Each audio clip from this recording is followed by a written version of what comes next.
could you quickly introduce yourself and what companies you're aiming for, and also how many lead code questions you've solved? Yeah, so my name is Richard. I go to the University of Waterloo. I'm currently a second year. Nice. I think when it comes to aiming for companies, I want to break out of Canada and get into the US. So anything like big tech, startup, late stage startup, like all those I'm pretty interested in. Um, I guess when it comes to lead code, I've done like a little over 500. Wow. Um, Yeah, but I've just been like prepping for next year because I have something lined up for the summer. So I just want to Nice. make sure that like when the time comes, like I'm prepared. Is it in Canada or in the US? It's called Shopify. Okay, I know. I'm from Canada as well, so I went. Oh I yeah, went for to real? Calgary. I'm from Calgary, Oh so nice. are you Yeah, from yeah. Toronto? Yeah, I'm from Toronto, but like I'm doing a co-op right now, so so I'm in Ottawa. Like there's I nothing to see. do I here. see. All right. Cool. Um, yeah. So we're gonna be working through some questions here. I'm gonna send you. I'm gonna try to get you into this coder pad. One sec. Try out this coder pad thing. Let me just bring it here. So, how many interviews have you done? How familiar are you with interviewing? Um, I mean, like I feel like when it comes to like lead code interviews, I haven't done too many. Hmm. It's mainly been mock interviews with my friends. I see. Okay. Are you Yeah. able to get into this chat or get into the? Yeah. Yeah, I To can this. see it Okay. now. Okay. Okay. Okay. Okay. Okay. Does it let you change the name or no? My name? Yeah, change the name quick or something. Or like log in with a burner. Uh, I think it should be fine. I don't really mind my like name being Yeah, I here. gotta find. I don't really know how to change it either. So what's a like? Have you been able to get interviews at U.S. companies? I know you work at Waterloo, and lots of kids from Waterloo try to get Yeah, into nah, this. I haven't had any luck. Like, I'm gonna be honest. I think a lot of the times it's like pretty hard to get at a second year, but like I I know a lot of see. my friends are getting it, so I'm just preparing so like I don't get like because like half of my friends are already like about to go to the US, so I'm just making Nice. sure that I don't fall behind. Yeah, yeah, you got But this, yeah, I bro. haven't gotten the US ones yet. All right, okay. I'm gonna set this up real quick, and we're gonna get right started with it. We're not gonna. I'm gonna disable code execution, and then from there, um, yeah, let's just hop straight into this. You said you did 500 questions, right? Let's start with Yeah. So this is how I'll tell you how I'm gonna mark it in a second. Mm. Um,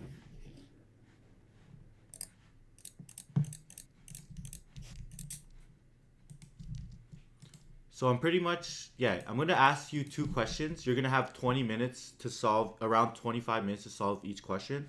I like Mm. to do meta style interviews where you pretty much only have you try to solve two mediums within 20 to 25 minutes, and I'll mark using the Mm. criteria. Um, Yeah, sounds good. I think Meta is like one of my main targets that I want to get all right, into. perfect, perfect, perfect, perfect.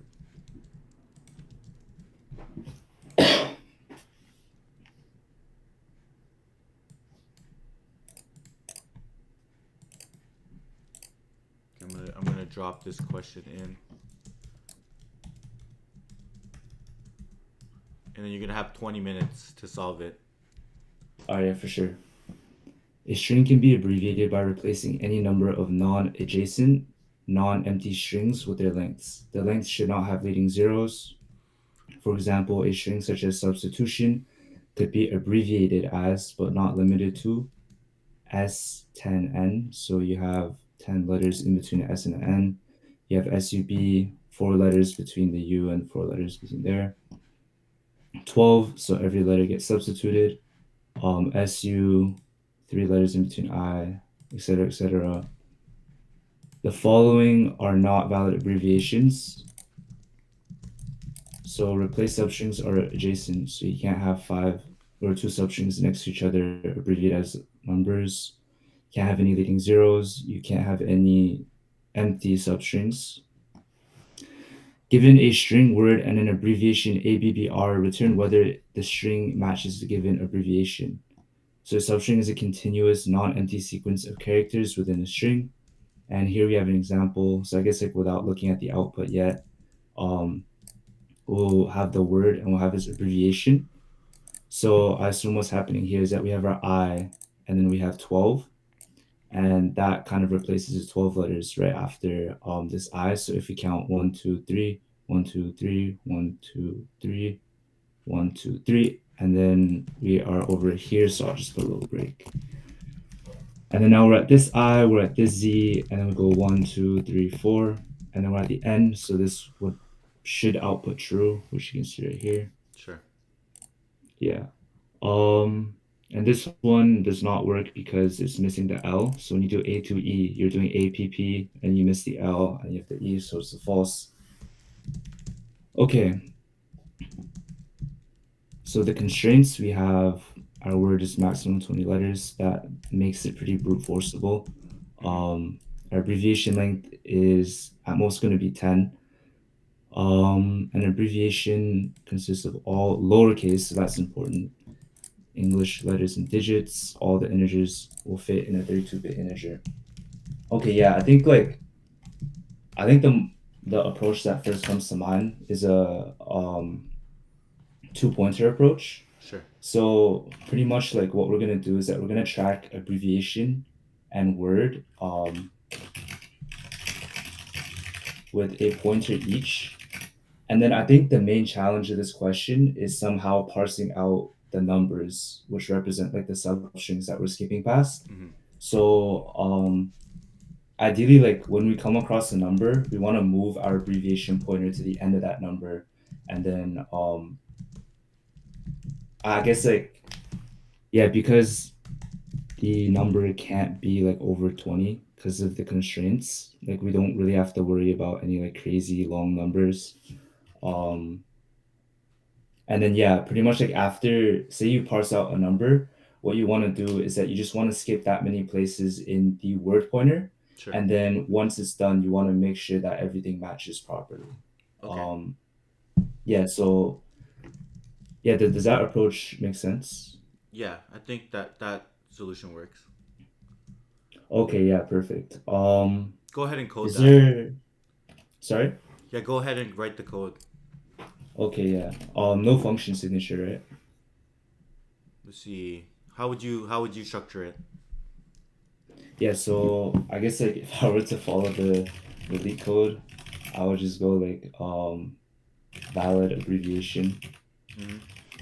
and then it'd be self. You'd have like your word string. I guess they don't have string. Do they have string for type safety? Don't worry about typing it. All right, word. You have your I'm just looking abbreviation. for optimal solution. All right, yeah, perfect. And then it goes into a bool. So yeah, I guess like first we'd have our pointers.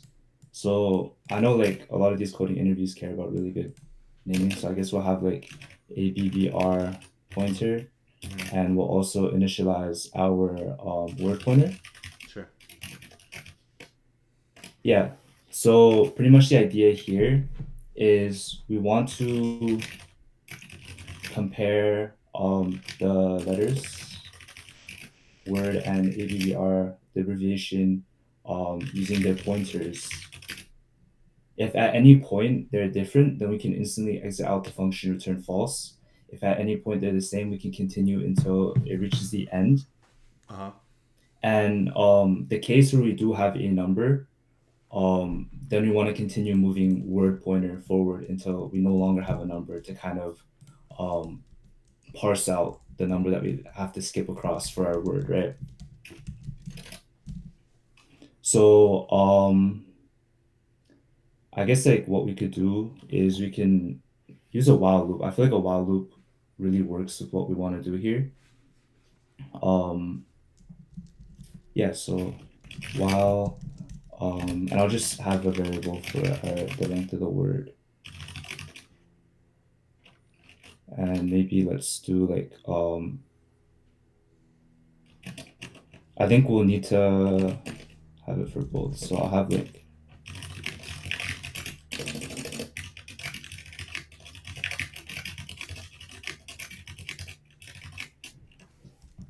yeah. And yeah, so pretty much the idea is that we are going to like our first while loop will kind of track the word length, and then the optional second while loop is gonna track any like number that we see in our abbreviation. Sure. Yeah.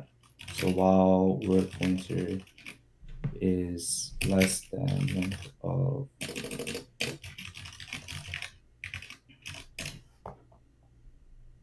and then I guess we can also check this just for safety.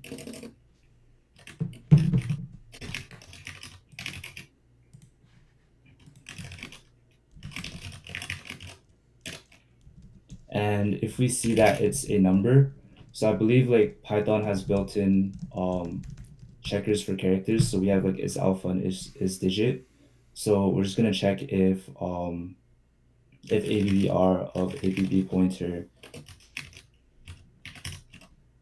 dot is digit. So I'm just gonna read the question just to make sure that yeah. So I guess like we are assuming that we're given like invalid substrings in the sense that like there's gonna be zeros, so empty substrings, and we can't have that. So I guess we'll first check if it's zero. Sure.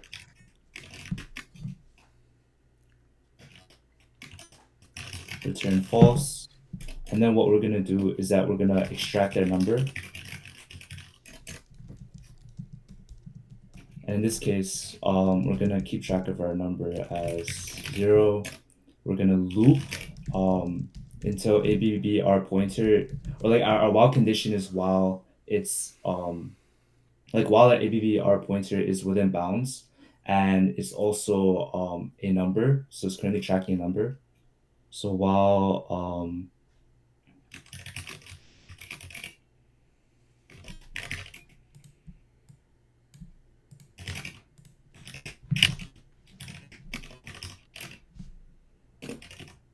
so we're gonna check if it's is digit. And in this case, what we want to do is that we just want to multiply our current number by 10 to kind of like track that digit shift. And then we're going to add the new one. So we'll have number is equal to number times 10.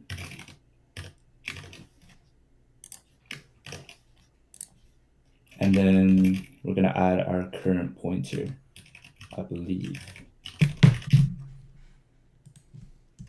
And then we're going to increment our ABR pointer. Sure. And then in this case, what we want to do is now we want to move this amount in our other pointer. And I guess like to save on some time complexity, instead of like manually going through each letter, because we don't really need to check anything for these letters, I feel like we could just increment our word pointer by that number we just extracted. Mm-hmm. If that makes sense. So word pointer plus equal to our number. And then now comes the case where we need to check if they are the same. So after we increment, what it will do is that it will like what our code will do is that it will go to the next number after the digit, and now we can like start comparing it as normal just to reduce duplicated code here. So what we're gonna do is that we're gonna check if the word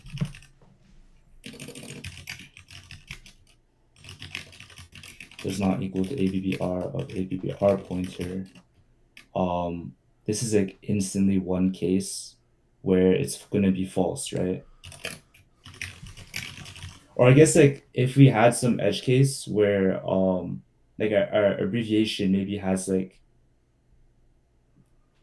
a number like 120 or like 25 or something crazy that's more than like the word length, then we'd probably get an index out of bounds right here.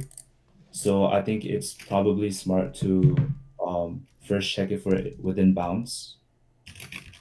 Does that make sense? Yeah, that works. That makes sense.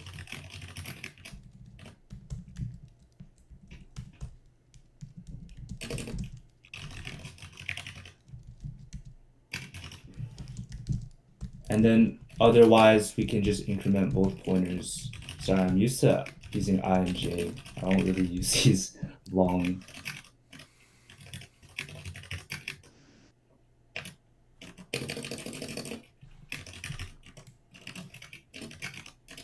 And then I guess like until the very end, when we're outside of our execution, we can return.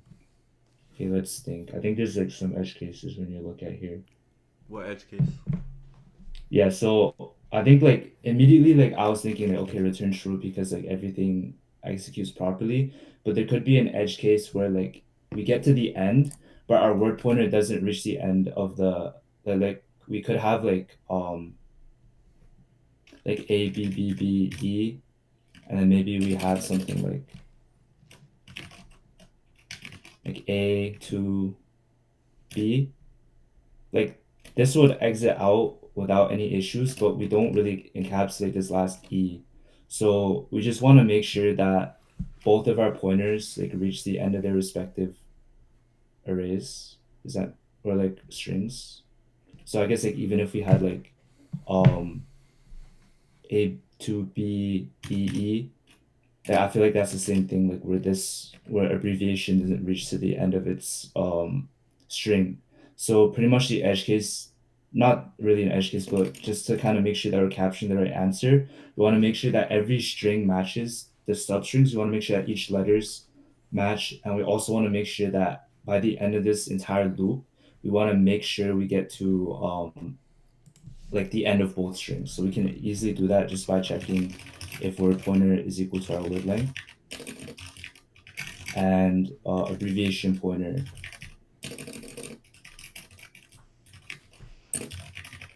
And I guess like yeah, so I guess if this is good, I can go through like one of the examples. Yeah, let's do a dry run.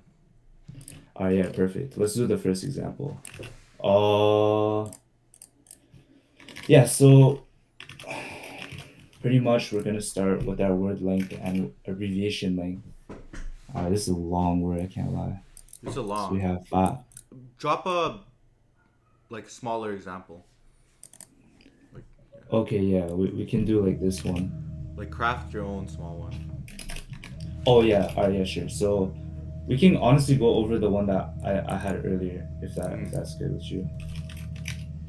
So if we have A B B E and we have like abbreviation equal to A to B, so expected should be false.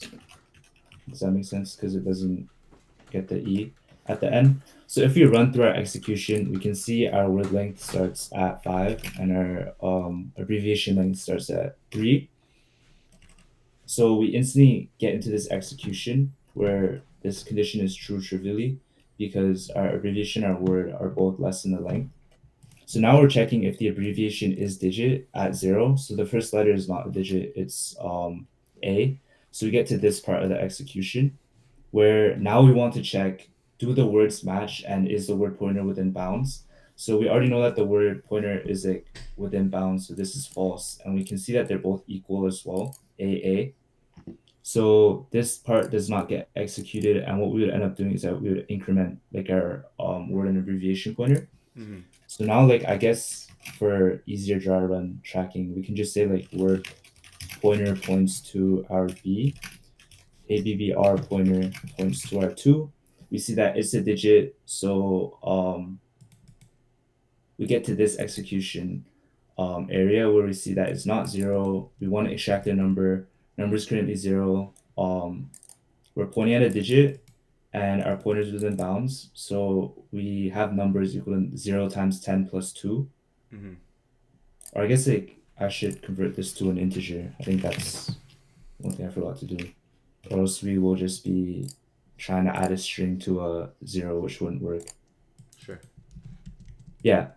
So then we increment our pointer. We see that now ABBR pointer points to B.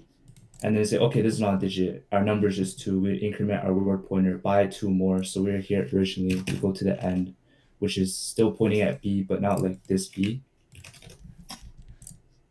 And then we would go to the next execution, they're both pointing at B. We get to here, we see that they're both B and they're both within bounds. We increment both pointers by 1. Mm-hmm. So now ABBR pointer is now equal to 3, which kind of like violates this right here because our length was 3 and 3 is not less than 3. So then we get to the end of this execution, but we see that this one hasn't reached the end. Word pointer has a like its value is 3, but our length is 4. So because it's not equal to the length, it would return false. Even that this one is true, this one would be false. So it would just return false overall. If you like, I can also go through like a true example. I think we're fine. Let's move on to the next question. All right, yeah, Good perfect. job. Thank you. Yep. Gonna probably delete this right here.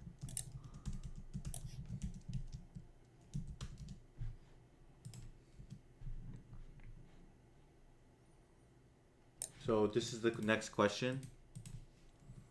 I'll explain it to. I'll explain at a high level.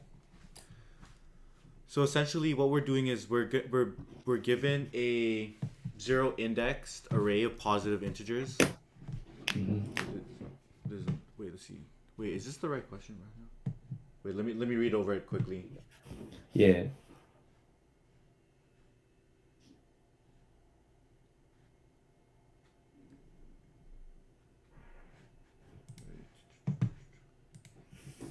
Okay, let me give you a different one actually. Yeah, I think I recognize this one. I remember I skipped it on the meta list because it looked pretty painful. Let's see.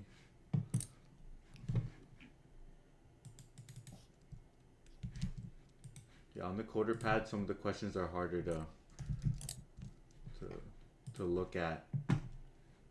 Yeah, I feel like when I switched from doing my mocks in leak code to CoderPad, it instantly became harder because I was so used to looking at leak code. Yeah, exactly. That's why I'm kind of doing it out here. Yeah, I'm pretty sure this what most companies do too, right? They Yeah, just do like exactly. when it. Okay, yeah, perfect. Okay, so we're given a large n by n binary matrix, and you are allowed to change at most one element and convert it from 0 to 1. And you want to choose an element that will create like the largest island in the grid. So the grid given to you is going to be have like some islands in it, and then you can pretty much flip one bit from a 0 to 1, and your goal is to try to build the biggest island. Does that make Okay, sense? wow. Okay. Um, yeah, so I guess like to understand the question better, I'm first gonna look over a couple of examples. Nice. So we have this grid, which I think is easier to visualize as just like 1, 0, and 0, 1. So it makes sense that if you flip like this one, we get 3, and this one we get 3 as well. So our output would be 3. Um, and then this one we can make 4 just by changing this last 0 to 1.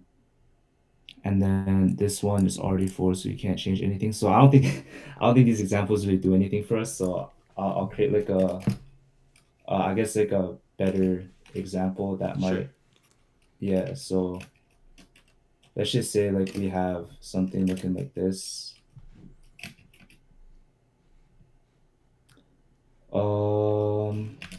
Probably gonna extend this one more just so we can like try out different options.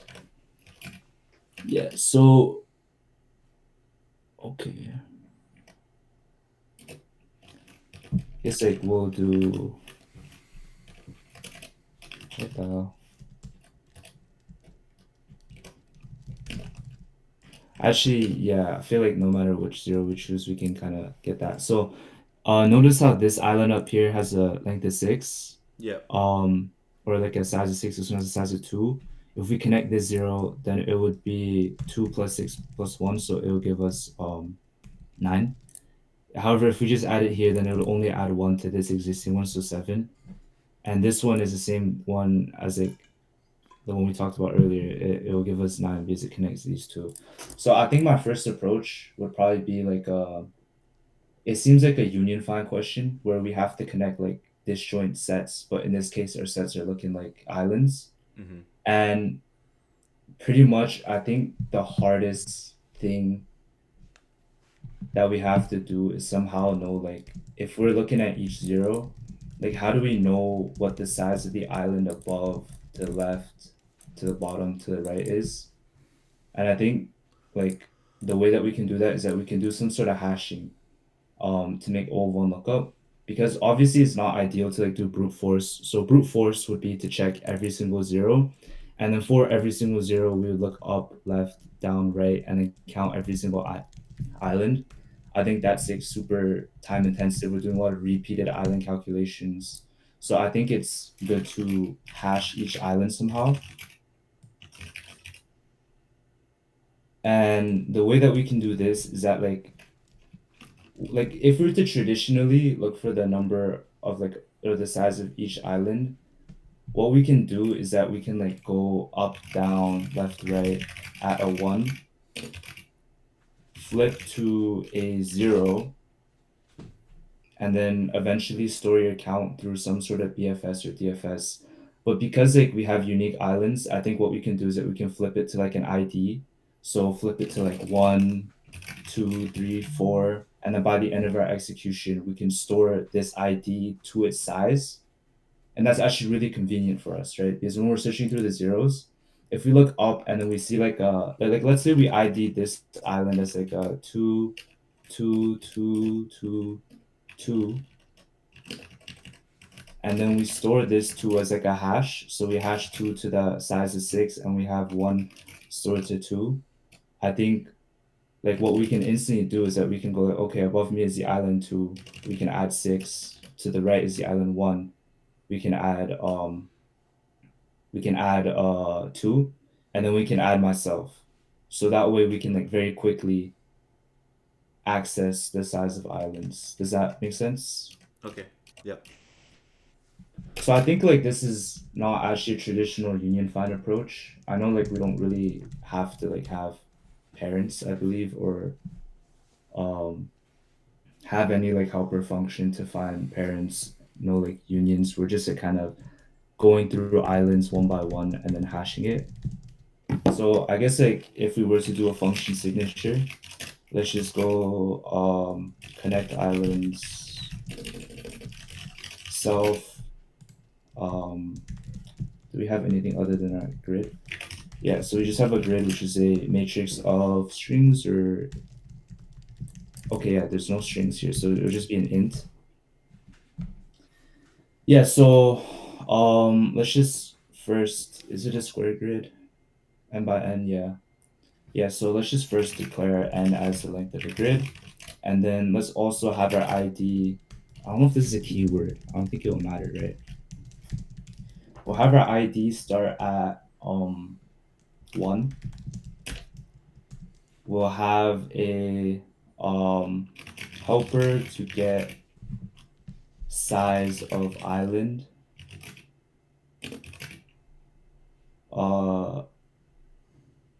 Flip each land to a given ID. We'll have a hash map. So I think like it's really good to be very clear on what this hash map is storing and what it maps to, just so we don't get confused later. I guess we'll just name the ID to size. And what this will do is that it will map an ID to an island size. And yeah, so I think like when it comes to the helper, I'm more comfortable doing DFS, or not DFS, BFS. Sure. Um,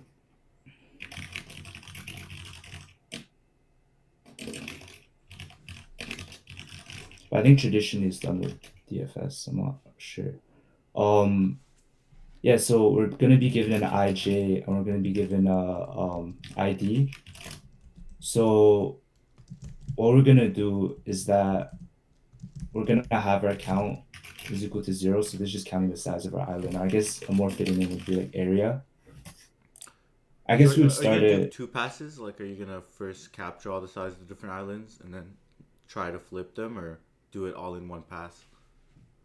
I'm trying to do it in one pass. So what we're doing is that, like, I know for traditional BFS we'd have a visited, but something cool that we can do is that we can modify the matrix in place. And what we're gonna do is that we're just gonna see all possible connected ones. We're gonna add those to the queue. Once we get to that um area, we're gonna flip it to the index. We're gonna add it to our count. And by the end, what it should do is that it should just return our area when like our BFS is finished, Sure. if that makes sense. Okay. Oh yeah, and also let's have directions because this makes our code a little neater. So 10, 01, -10, 0, -1. Yeah. So what we're gonna do is that we're gonna have our queue is equal to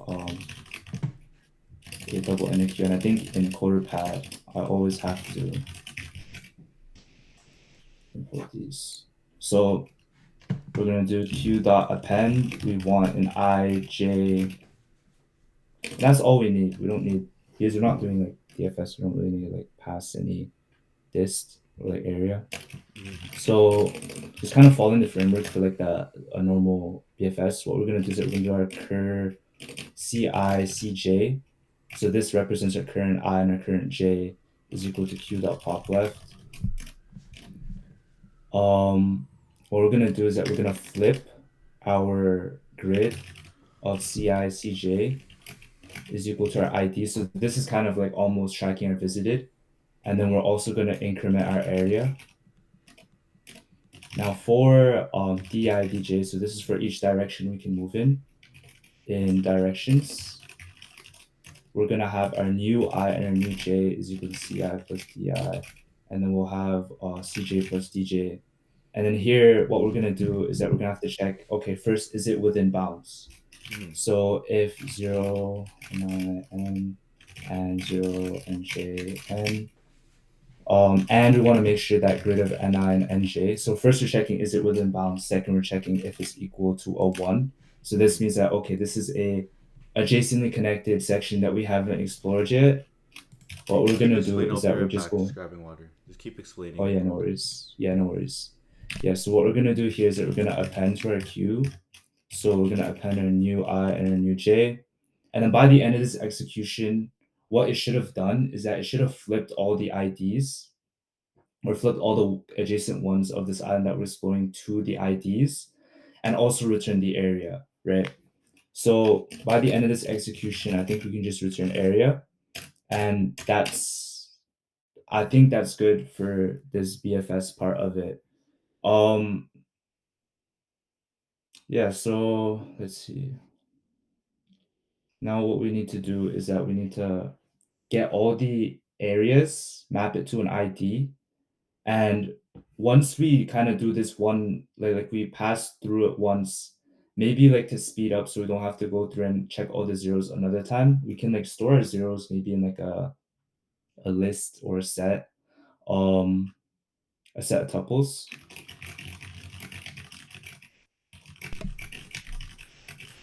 So we're gonna check our zeros as SB, what's candidates. up? So let's just see like Yo, chat. How do zeros. you think he's doing so far? What's everyone giving And him?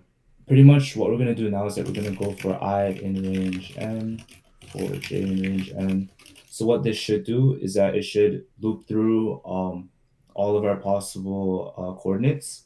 And now we're gonna check like, okay, if it's a 1, we're gonna explore the island. So when we call this helper, it's gonna recursively change all the IDs to our like specified ID that we pass in. Okay. If it's a How do we 0, we're gonna avoid add it here. doing DFS multiple times on the same? Sorry? How do we avoid doing DFS multiple times on the same cell? Like, Yeah, yeah. I think like the way that we avoid this is that pretty much when we're doing DFS, so our condition to start DFS is if we encounter a grid that's equal to 1. So notice I just changed the ID to 2 because if we keep it as 1, then it might like do it continuously. But pretty much if each island is mapped with a unique ID that's not one, that means that only like when we come across the one, we can guarantee that one hasn't been explored yet. So that kind of allows us to avoid doing DFS on the same island over and over again. Okay. Yeah, good catch. I forgot ID should be two, so we don't check that island over and over again. So pretty much if grid of IJ is equal to 1, what we're going to do is that we're going to get our area, because this returns our area, we're going to do get size of island, and then we're going to pass our IJ and our ID. We're going to take our ID to size map. We're going to hash the ID, which is the, like because we changed the grids values in place to the ID of that island. This allows us like for any zero, we can check up, down, left, right. Um, Yep. See like if we have something that's not 0 or 1, we know the ID of that island and we can instantly access its size without having to do DFS again. Mm-hmm. So this will map to its area, and then we'll have to increment our ID. So we get unique ones after exploring the current island. Otherwise, if grid of IJ is equal to 0, I'm gonna add it to our like current set of candidates as tuples. Um, because I don't want to risk like, say we have like some example where we have like 1 1. Uh, like if we check this one, right? Because we're going left to right, top down, by the time we get to this 0, if we check like up, down, left, right, then this one hasn't, actually it will have been explored yet. Yeah. So now this like bottom part hasn't been explored yet. So we haven't changed any IDs. We haven't saved it in our map. So we're missing out on our correct answer, which is why I think we're doing like kind of a two-pass approach where we first like go through all the islands and then we check zeros. And then like after this is done, we'll be processing each zero. Does that make sense so far? Yep. Yeah, so now it's time to process our zeros. So pretty much like we'll need our max area. And the idea between this of this is that we go through our zeros.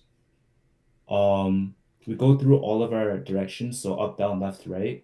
We first check if it's within bounds, just so we don't get any index out of bounds. Mm-hmm. And then we check its ID. If we haven't seen its ID right now with 0 as a candidate, then we want to add it to our max area.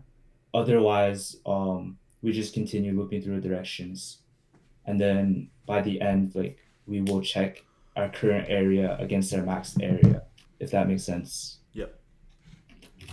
So for IJ in zeros, check all 4 directions. And then we'll have our current area is equal to 0. Or let's say it's 1, because we have to factor in the fact that when we flip our 0 to the 1, we'll be guaranteed to start at 1.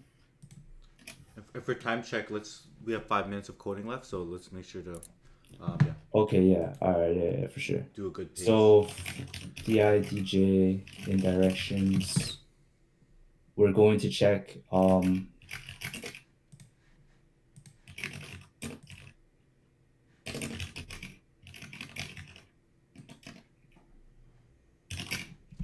we're also going to store a set just to make sure that we don't overcheck an ID, say in case like an adjacent island like envelops around the 0.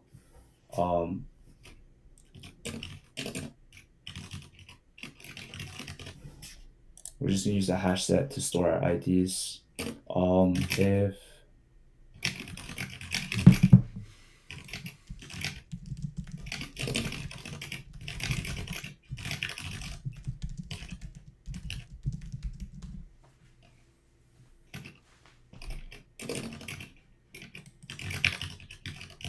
so we're checking if it's not a 0 and it's not a 1, and grid of NI, NJ not in set.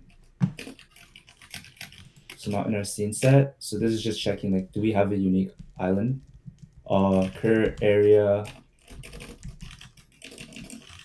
we're gonna plus equal to our ID to size grid of ni and j. And then we're gonna add it to our scene.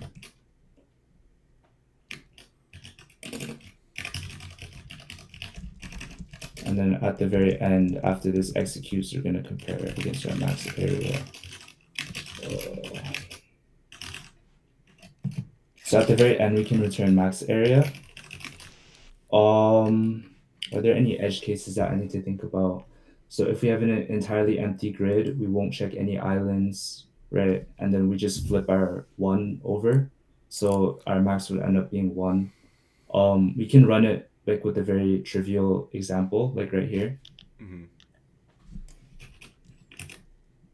Well, it's just looking good, looking solid. All right. Yeah, so pretty much like I won't track down every line of code because it's kind of a Yeah, it's lot way that I think too we're short on time. Yeah. Yeah, so we're just gonna change this ID to 2, we're gonna change this ID to 3. This is like theoretically what I want my code to do.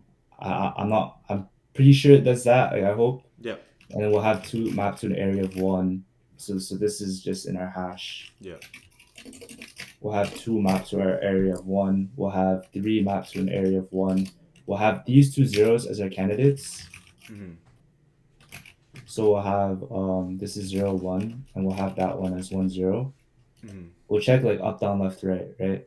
So for candidate 0, 1, area is currently 1. We check up, that's 2. So we get 2. We check right, that's 3, 3. Down and left will be both out of bounds, so we don't do anything there. So then our max is equal to 3. And then now for this candidate right here, our area is 1. We check left, max is equal to, or our area would be 2. And then we check to down, area gets added again, compare against their max doesn't change. And this does give us our expected answer. I see. Wait, one edge case that I might be seeing is if we have a completely full grid, then we don't have any 0 candidates. So maybe like, yeah, in that case, we would be returning 0, which is incorrect. I think like we should set max area like before, like while we're processing each island. And then I think like while we're processing the island, we can have like the max island right now as like that max, so we can like check it here. Does that make sense? Mm-hmm. And our area. So yeah, I think that should do everything. It goes over all the edge cases. I see. Um, Okay. What's your time and space Yeah. complexity? yeah, so let's see. We first loop through every single ij, so that instantly puts us at n squared. But while we're like, the reason why I don't think it would be is because while we're like going through and like getting the size of each island, we're kind of changing the graph in place, and then we wouldn't really be doing any processing there. So I think like since we are visiting each island or each cell once, and then we call this helper, which doesn't really contribute because it's also traversing, and then we skip it if it's not a 1, and then we process all of our zeros, which would be O of n squared worst case, so it would be added on. And then this, we're looping through 4 directions, is bounded by a constant, so that doesn't contribute to our time complexity. You just make it like this part as 4n. I think it would be something along the lines of like O of n squared plus 4n, which eventually like reduces down to just an O of n squared solution. So our time would be O of n squared. Okay. What about space? Time. So when we look at space, we look at what we're storing, right? So worst case, maybe we have like n squared, well, not n squared unique islands, but like our unique islands, worst case, will grow proportionally with our grid. So I think because we're hashing each, that would be already n squared. So I think we would also be like worst case O of n squared space complexity as well, because I Space think our hashes are. Sorry. Okay.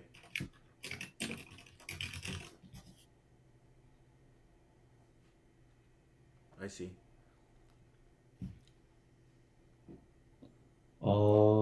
Yeah, area would be Are constant. we can get an O of n squared. When are we gonna have an O of n squared space here? Yeah, like what I was thinking is if we have like a checkered grid almost.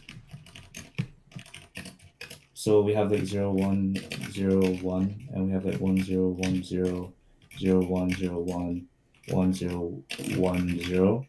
Like even though we have like n squared divided by 2 different IDs we need to hash, I think like yeah, worst case is if we have this like checkered pattern, which Mm, does grow proportionately, awesome. but it's like a very weird like edge case. I think like usually it would be like I mean I guess it would be O of n squared because we can't really say like if yeah, we'd Yeah. always have to account for a worst case. So I think it would be O of n squared as well. Yep. I'm not sure. I think Okay. like yeah, I guess like size of recursive stack. We're not really recursing because we're not using DFS. We're storing directions. This is constant. This is constant. This is constant. This is constant. Okay. Yeah, I'm pretty confident it's O of n squared. Okay. Sounds good. All right. We're gonna end the interview there. How do you think you did? Um, I think like surprisingly for me because like string is like not really my strong suit. I feel like the first one I could have been a little bit more confident. Um, I'm not sure if I got that one right. My code is kind of like long. Was that one in LeetCode easy? It's a Lico easy, but people trip up on it Yeah, sometimes. yeah. This one I feel like because like I really enjoy matrix graph questions. I feel like I was a little bit more confident on this one, but it was just very long. So I feel like there's like a lot of places where I messed up on. Um, I think I communicated decently. Um, yeah, I always try to make sure like my interviewer understands my approach before I Mm, start coding. I think I give myself like out of 10, maybe like a 8.5. nice. Okay. All right. I'll give you my feedback. I think overall, I would give you how these interviews are rated is usually out of four. So, like one is a strong no, two is no, Hmm. three is yes, and four is strong yes. Like all the companies I've interviewed at, they just give you a rating from one to four. I'd actually Hmm. give you a strong yes, honestly, over the Okay, that's a questions. relief. That's a relief. Appreciate it. So let me go through my feedback. On Q1, right? You did a good job reading through the question, understanding the inputs and the outputs well, and then reading the constraints and capturing the constraints. So you did a good job actually clarifying the question.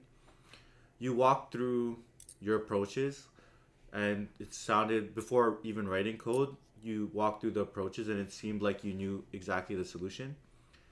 And then Hmm. also you were able to get the optimal solution.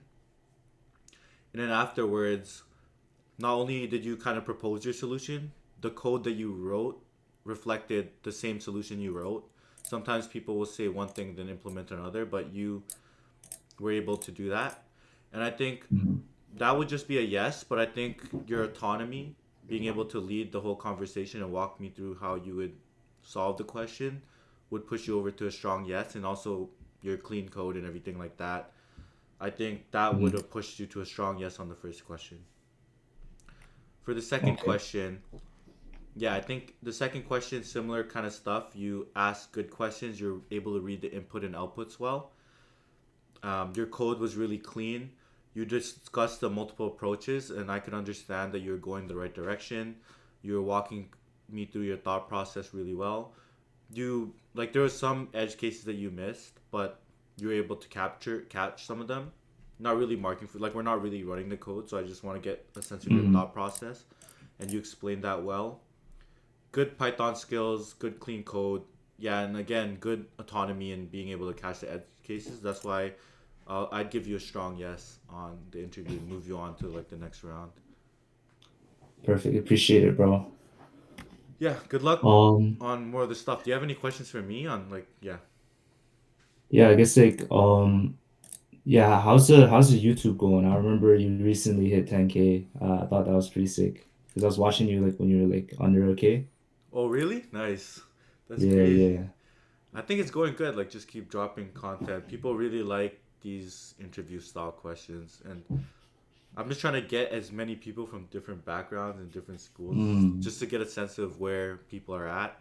Like, I just interviewed some dude from Russia, and I want to interview other people from other places and kind of get a Oh, sense yeah. of like where everyone's at. I think everyone's pretty good at getting better at lead coder. The ones who want to hop on the stream definitely are pretty good. Yeah.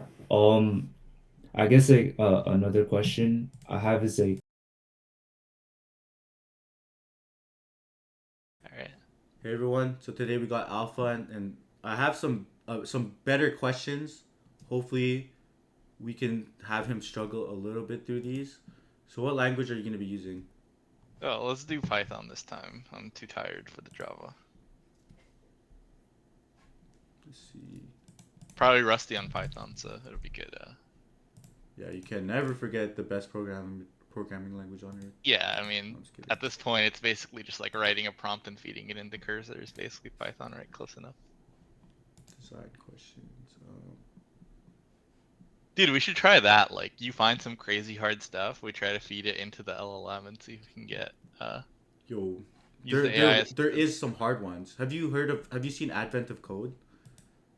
Yeah, Have you heard of that? Some of those later ones are really hard. yeah.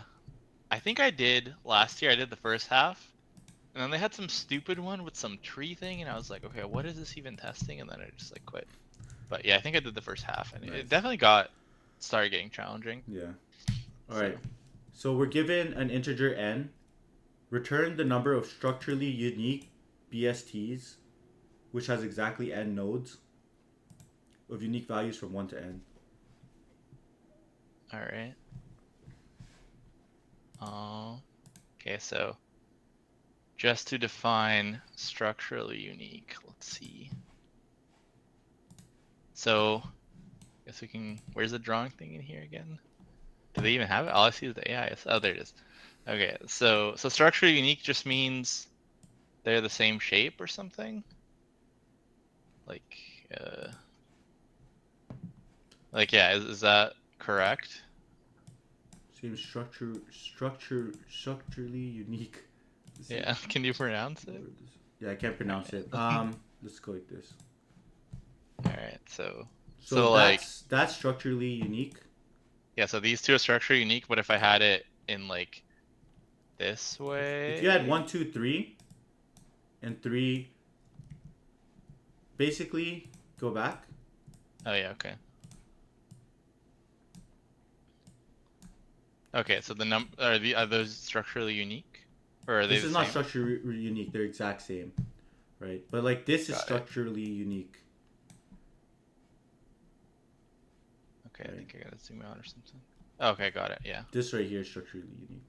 All right. Got it. So essentially, all we care about is the connections. We don't really care about the numbers, so we can just use like the number of nodes we have. Yeah. So okay, pretend we have 3. Let's just make sure your understanding is correct. What are the Right. different structurally unique nodes, and then we can work from there. Right. So there's these two. Then there is this the other way, right? So this would be if this was the left instead. Or just draw them out, like from here, from n3. Can you draw each Yeah. one out separately? Okay. Just so we have. Sure. Yeah. So one would be like this, right? One would be that. Is there any other one? Yeah, I think there's more actually. So if I had this, that, right? Yep. And then the other side. Actually, You no, already we have already that. have that one. Yeah. I think Okay. the other one is just The right, right? this guy So it on goes this right side. and then left? Yeah. Yeah, okay. So this way. Okay. Let me zoom out here. So what is that, like 5? Yep. Answer there is 5. Okay, cool. All right. So I think because we don't care about nodes, basically it just comes down to like ranges. So essentially we can have like, I don't know if this is DP or something, but our base case here can be yeah, I can start writing in the thing. Our base case can be if n is 1 or 0, then there's only like one way to do this, right? Mhm. Because one node can only be made in one way. And 0 nodes can only be made in one way as well, just like null. So Mhm. that is the other one. And then for the other cases, so let's say like n is 2. Basically, we have to pick like what node we pick to be the center, and then the rest of it is like a recursion. So if we have 2 nodes, we can either pick like 1 to be the center, and then whatever we pick to be the center, like everything to the right will go in the right subtree. So meaning like if I have like left root, right? So I can either have like 1 here, and this is 1 node, and there's nothing, or I could do, I could pick the root to be, or I guess, yeah, let's just actually say what node we pick to be the root. So let's say for 2 we have nodes 1 and 2, so this would be like root 2. We could also do it this way, where there's 1 node here and no nodes here, and so on. So basically, for whatever node, so the like I guess the pseudocode would be like pick every number from 1 to n to be the root, Mhm. then recursively call left and right, Mhm. and then for that root, number of combinations is just left times right, right? Like whatever way we could structure the left side and whatever way we could structure the right side. And we could probably have some caching here because we're gonna have like our DP function, I guess, is only going to take in like one number and just calculate this thing. So we can have some caching for sure.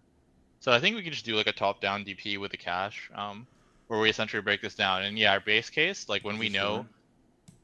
yeah. So the way we could do this is, yeah, basically like whatever number we pick. So if n is like 5, and we pick the root, like let's say n's 5 and the root is like 3, that means we know there's 2 nodes to the left and 2 nodes to the right. But if we pick like the root to be 4, then there's like 1 node over here, and what was the other one?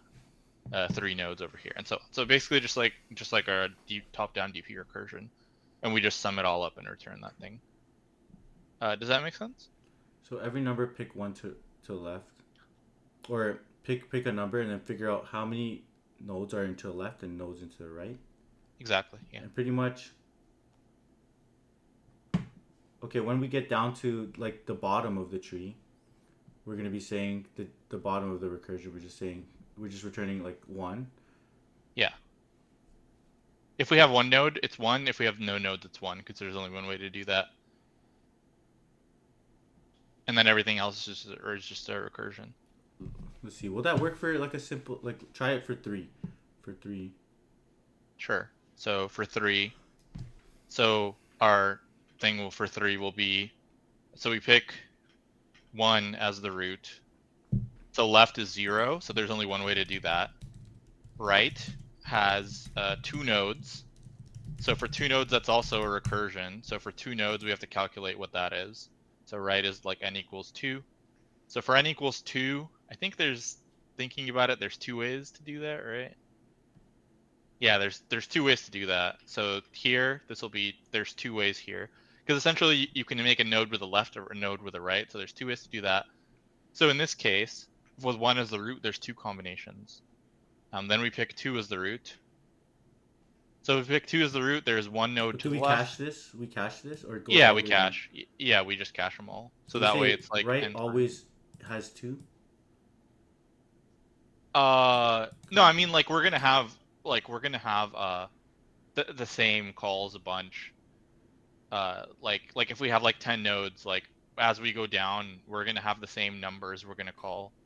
So that's what we want to cache. But yeah, so if we pick 2 as the root, there's 1 node to the left, 1 node to the right. So there's only one way to do that for each of those. So this is 1 total. And then if we pick 3 as the root, that's just going to be the reverse case. So left will be 2.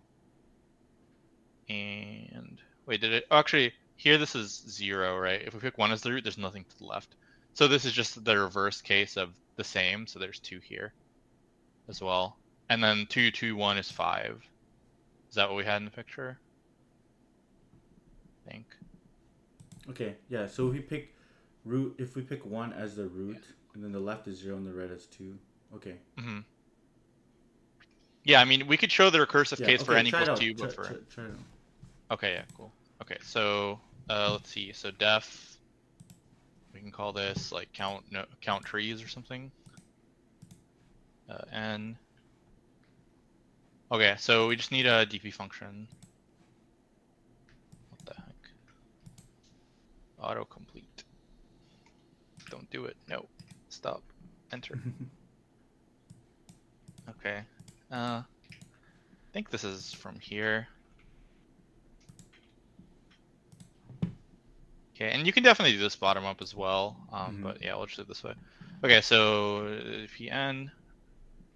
So if n is less than or equal to 1, we'll return 1. Otherwise, so we basically have to go through all of the numbers in here and then make that the root and then count the left and the right. So that will look like this. I in range. I guess to make it easier, we can just 1 index this. So we could do this. So this is going to be so whatever number we pick is going to be the root. So the number to the left will be, let's see, I minus 1. Number to the right will be n minus I. Yeah, okay. And then we just do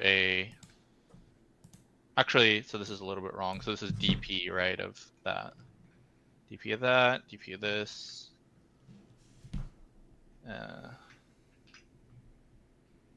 Okay, this is how many numbers we have. And then this is just that. I minus 1, okay.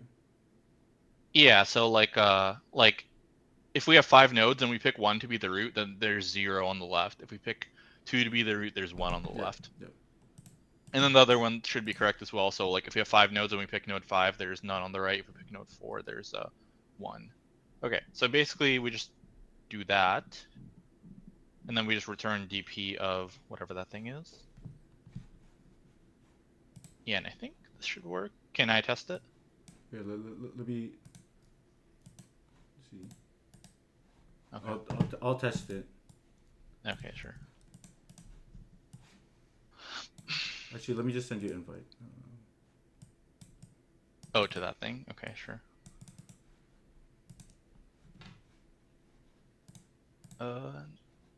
Did you put it in the meet or? Okay. Shoot.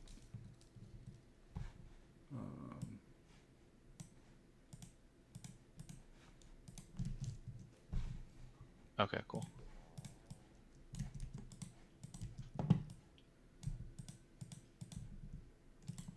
All right. Nice, solved it.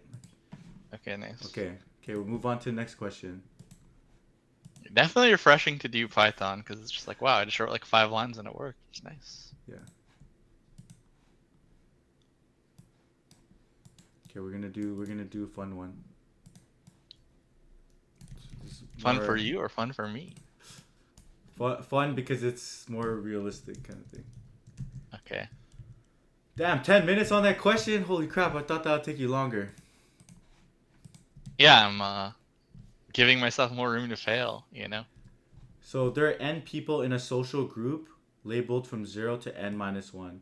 You are given an array logs where the log timestamp is a timestamp that indicates when xi and yi will be friends. Right? Friendship is symmetric. That means if A is friends with B, then B is friends with A. And it's also transitive. Or there's also acquaintances, right? Person A is acquainted with person B if A is friends with B, Or A is friend of someone acquainted to B. Yeah. Return the earliest time for which every person becomes acquainted with each other. When I give you the logs. So we just need to know the earliest point in time, then people are all... Okay, got it. Wait, let's Okay. go back to your... Let's go back to your algorithm. Come back to unique binary search tree. I forgot to ask you time and space complexity. Got it. Yeah. So, let me look in the. Okay, so the DP is n time because we're getting to every point once and solving it, and everything else is cached. So I think this is just. Let me actually even think about that. I don't think that's. Wait. So we are looping as well. So like, yeah, I don't know if it's actually n or it might be more than n. Yeah, I think it has to be more than n, right? Because like even when we call it the first time, it'll loop. Yeah. Yeah, I feel like it's n squared for time, and then space would be n because we have the loop in here. So Yeah. even though that like this is n and this is n, and then yeah, I think that makes sense to me. Does that make sense to you? Yeah. Okay. Okay. Cool. Let's hop back onto this one. Okay, sure. So there's n people. Okay. Return the earliest time where every person. Okay, got it. Okay, let me just draw. So I have an idea. Let me just make sure it works. So I guess I don't need to draw the circles. I'll just have the people. So there's like 5 people here. So let's just say we have like 0. Zoom in or something.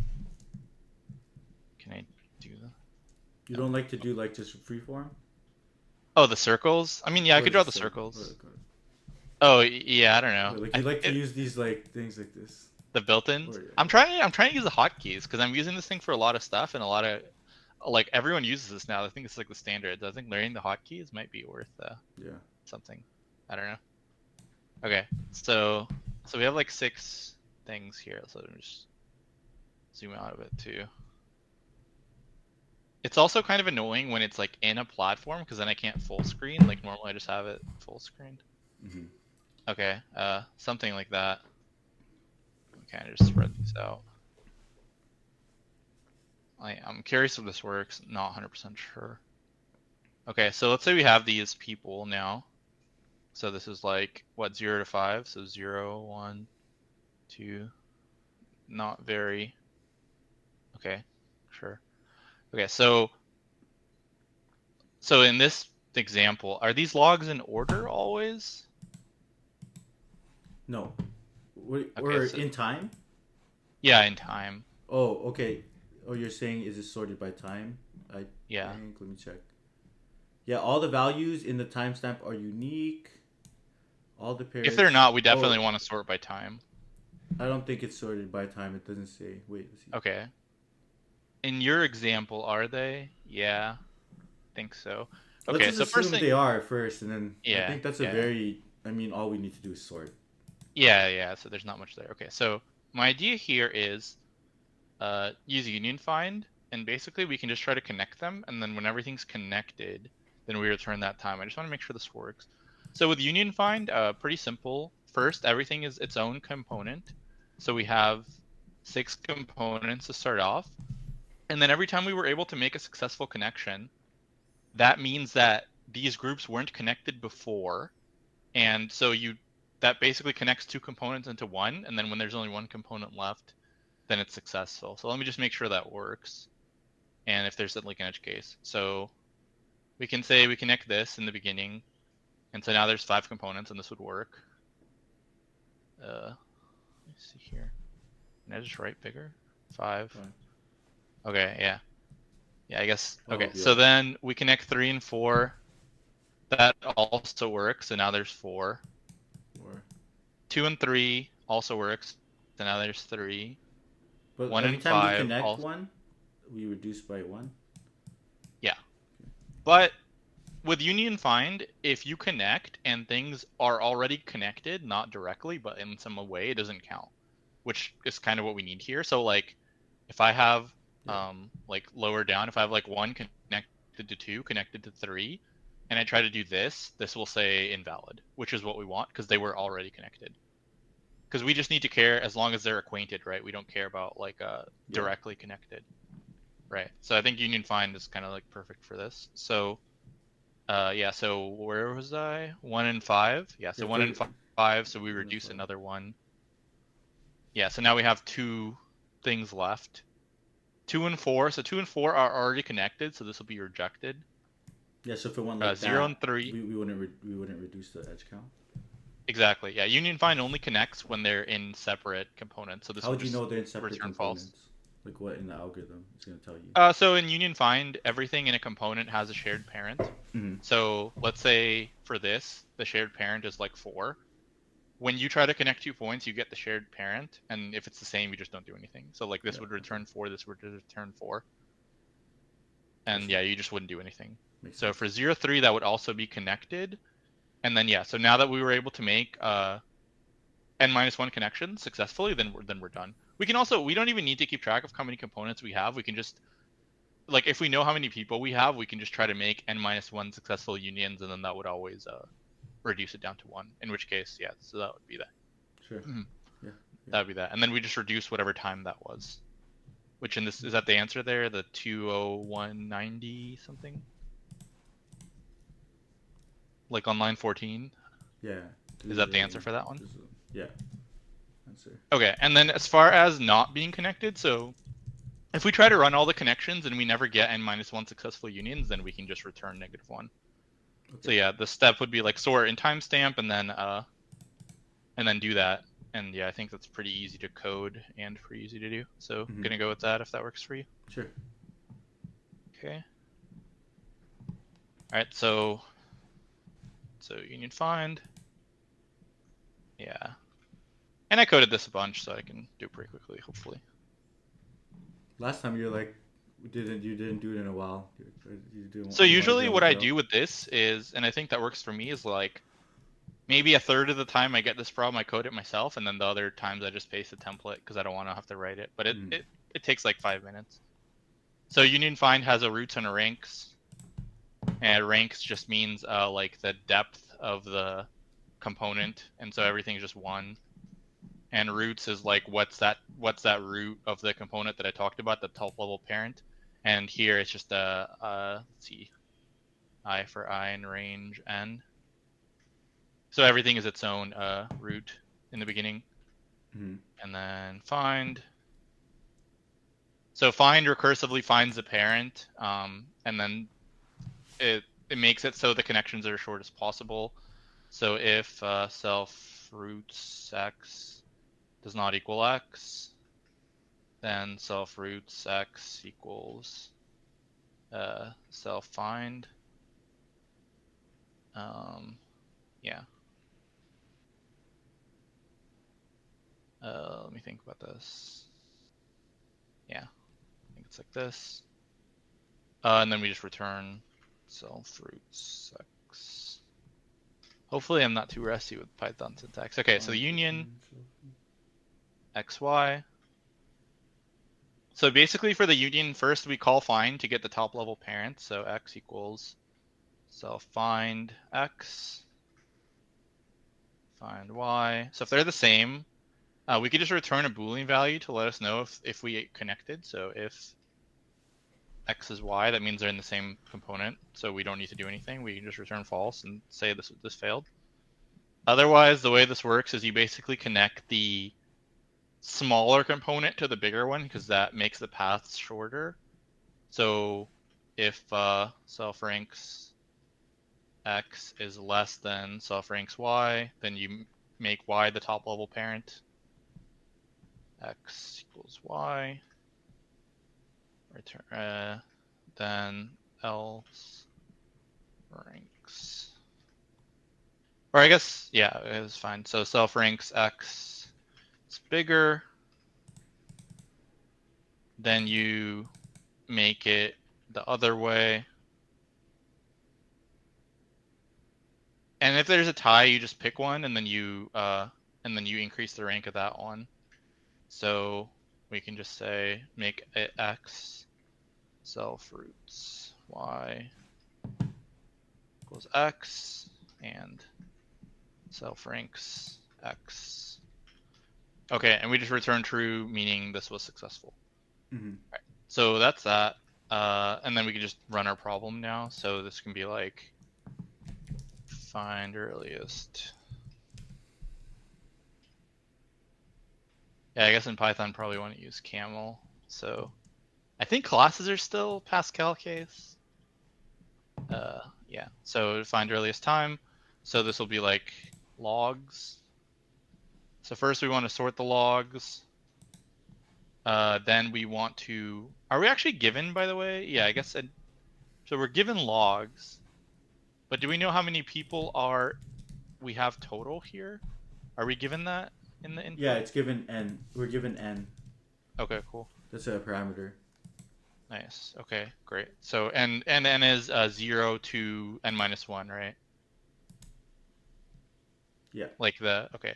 Yeah, so that's what you want in union find, because it's basically 0 to n minus 1, so you just use union find. Whoops. N. And then you do, yeah, so you just go through the logs. So for timestamp xy in logs, we can keep track of connections here, I guess.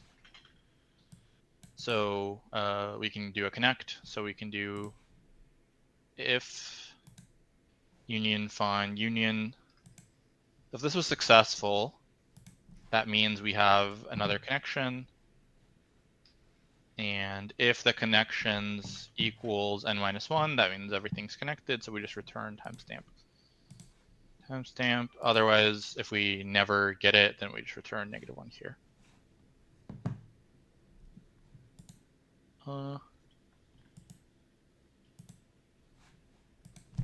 Yeah, and I think that's it. So Okay, do you want to try it on this find one? n. Connections equals 0.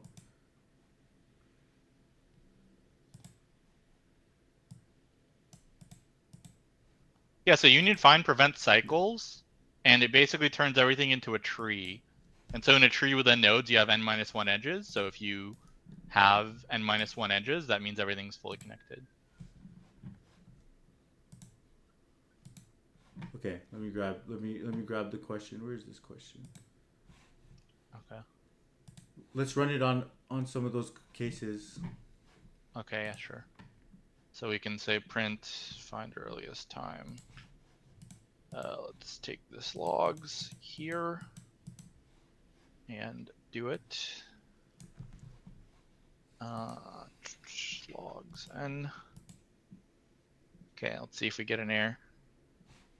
Okay, so it's 2019 031. Okay, I'm gonna run this code in my LeetCode. Yeah, it's a premium question, so I'm just doing it on the side. Okay, got it. Oh yeah, you don't want to share premium questions, so they ask you like take down the video. I've never had that happen yet, but not worth risking. Not for LeetCode. It feels like it feels those other guys. Yeah. Well, I think those other guys, I like. Yeah, I don't know. They're also kind of smaller. Like LeetCode, I don't think they care because it's like massive. Like if you show a premium question on stream, yeah, everyone has they're not gonna care. Tests have went green. Holy crap, we're getting through these. Yeah, I gotta slow down, dude. Otherwise, I'm gonna get too hard of a question. I'll get stumped. Let me see. Let me come up with one more question. We still have time. Okay. Like it's easy to make it work too, but some people mess up the ranking part. Well, like for me, sometimes I accidentally put like the rank. I accidentally put like roots or something like this. Oh yeah, I got it. Yeah. Like, just by accident, because you just have to really carefully look at these. Yeah. And then even this part, for example, you're saving the root. This part is very important. This is like how it compresses it, where you do root x equals that guy. I mean, to be fair, like in an interview, even if you didn't do the compression, I think people would maybe say it's okay. I don't know. Like you're never gonna test it on like a million entries, you know. Yeah. They're not gonna put it in their LeetCode and test it or something. So. But that's the part I would look out for if somebody is compressing it or is using. Otherwise, I mean, it's fine. It's a very niche algorithm.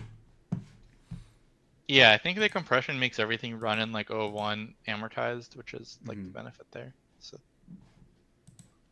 Okay, let me get this. Okay, let me find you a question okay. that I at least have somewhat. Yeah, you can't be giving me stuff you don't know how to solve. That's cheating. Bro, there's nothing I can solve that you can't solve. I mean, I don't know. I think I struggle on some stuff.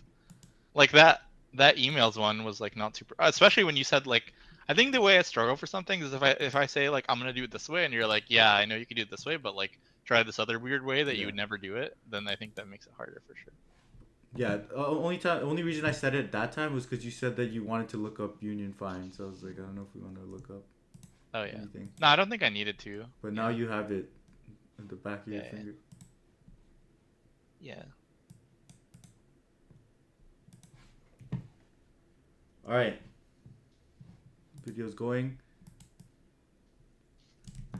How much time have we done so far? Kind of curious. Like you're doing less than 15 per question. Okay. So you're given a string S and an integer K. How many questions start like this? You can choose like every single one. Yeah, you can choose one of the first K letters of S and append it at the end of the string. Return the lexicographically smallest string you could have after applying the mentioned step any number of times. Choose one of the first K letters of S. Okay. And append it to the end. Oh, so you're removing it from the front?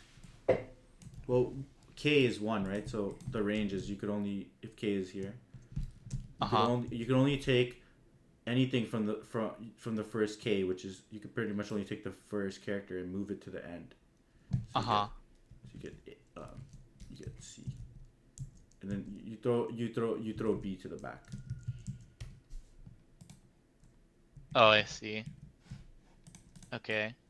Yeah, maybe this one's not so simple. Okay, so the first K. Okay, so you can either. Let me just make sure I get it correctly. Maybe overcomplicate. Yeah, I also have a tendency of like misreading the problem and then massively overcomplicating and then What I'll say is this one is actually a little bit harder than the other one. So if you think it's hard, or if you come up with an easy solution, we'll have to think about it a little bit. Sure. All right, so you're given a string. You choose one of the first K letters and append it to the end. Turn lexicographically. Okay, so the first move, we take the character B. Okay, so the one thing I noticed is, like, yeah, we can remove from the first K. Okay, so let's just go to example 2 because I feel like that's a little bit better. So in the beginning, we can only choose the B or the A, right? And move it to the end. So they chose to move the B. And then, okay, so they chose to move the B. So let's just do this like step by step. So in the beginning you have this. So they chose to move the B, which makes sense. Mm-hmm. Then, yeah, there definitely might be like a lot of edge cases here. Okay, so then they have this. So now, can I pick from the first again? Like, does that first change? I guess it does, right? Like, it does change, yeah. You can. Okay. It changes what you can do. Okay, and I can do this as many number of times. Okay, I got it. So in that case, I would want to do it because I can move a C to the back. So I guess then I have AC. So it's basically just like, do I want to do it or not? And then at a certain point, I'm guessing you want to stop doing it. Okay, so now again, we can, yeah, okay. So now we again want to move the C. So now we have A, B, C, C. And now if we move the B, that's not good for us. Okay. Okay, now the other thing I'm wondering is like, how many characters would we have to The constraints. no, not the constraints, but like imagine we can move every character. Can we always make it in lexicographically like best order? Probably. Like no matter what way it's in. So I'm just trying to think of like if I have some random thing like, this. Is there always a way to make this just completely, I guess let's keep it simple in terms of like A, B, C, D, E. So if you're like this, is there always a way like in KS5 here? Is there always a way to make it just completely lexicographically good? Well, if you And can I pick want to from say anything. yes. Huh? Yeah. Yeah, I want to say Because yes, you right? can pick the smallest one, or you can pick like The the biggest one. biggest Or one. Or go ahead. yeah, I probably wouldn't want to actually. Yeah, so I'd want to pick the B here. I mean, there might be like some efficient way, but I'd want to pick the B here. So it'd be like D C A B, and then I'd move the C. Next I'd move. Okay, so if K is the length of the string, then there's always a way to make it completely in order. And What about if it's less? right. So what if like K is 3? Like, what's the best thing to do here? Or even 4? Like, now can we make it the best? So is there like some best operation to pick?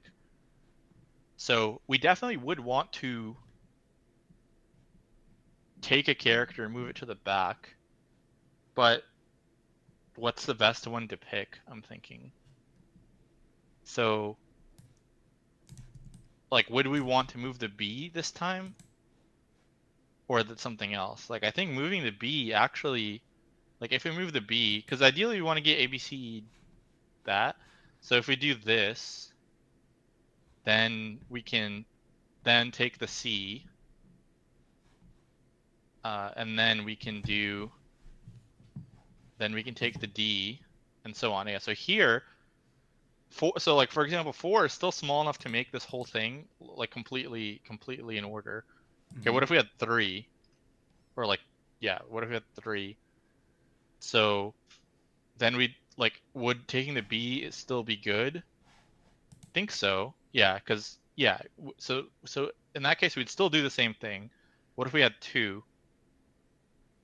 Yeah, so in case of 2, we might not want to do that because we might not be able to access everything. Let's see. So here, yeah,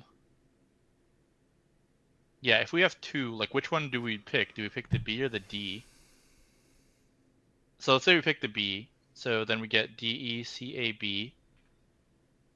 And then we'd pick the D. Or actually, A, B, C, D.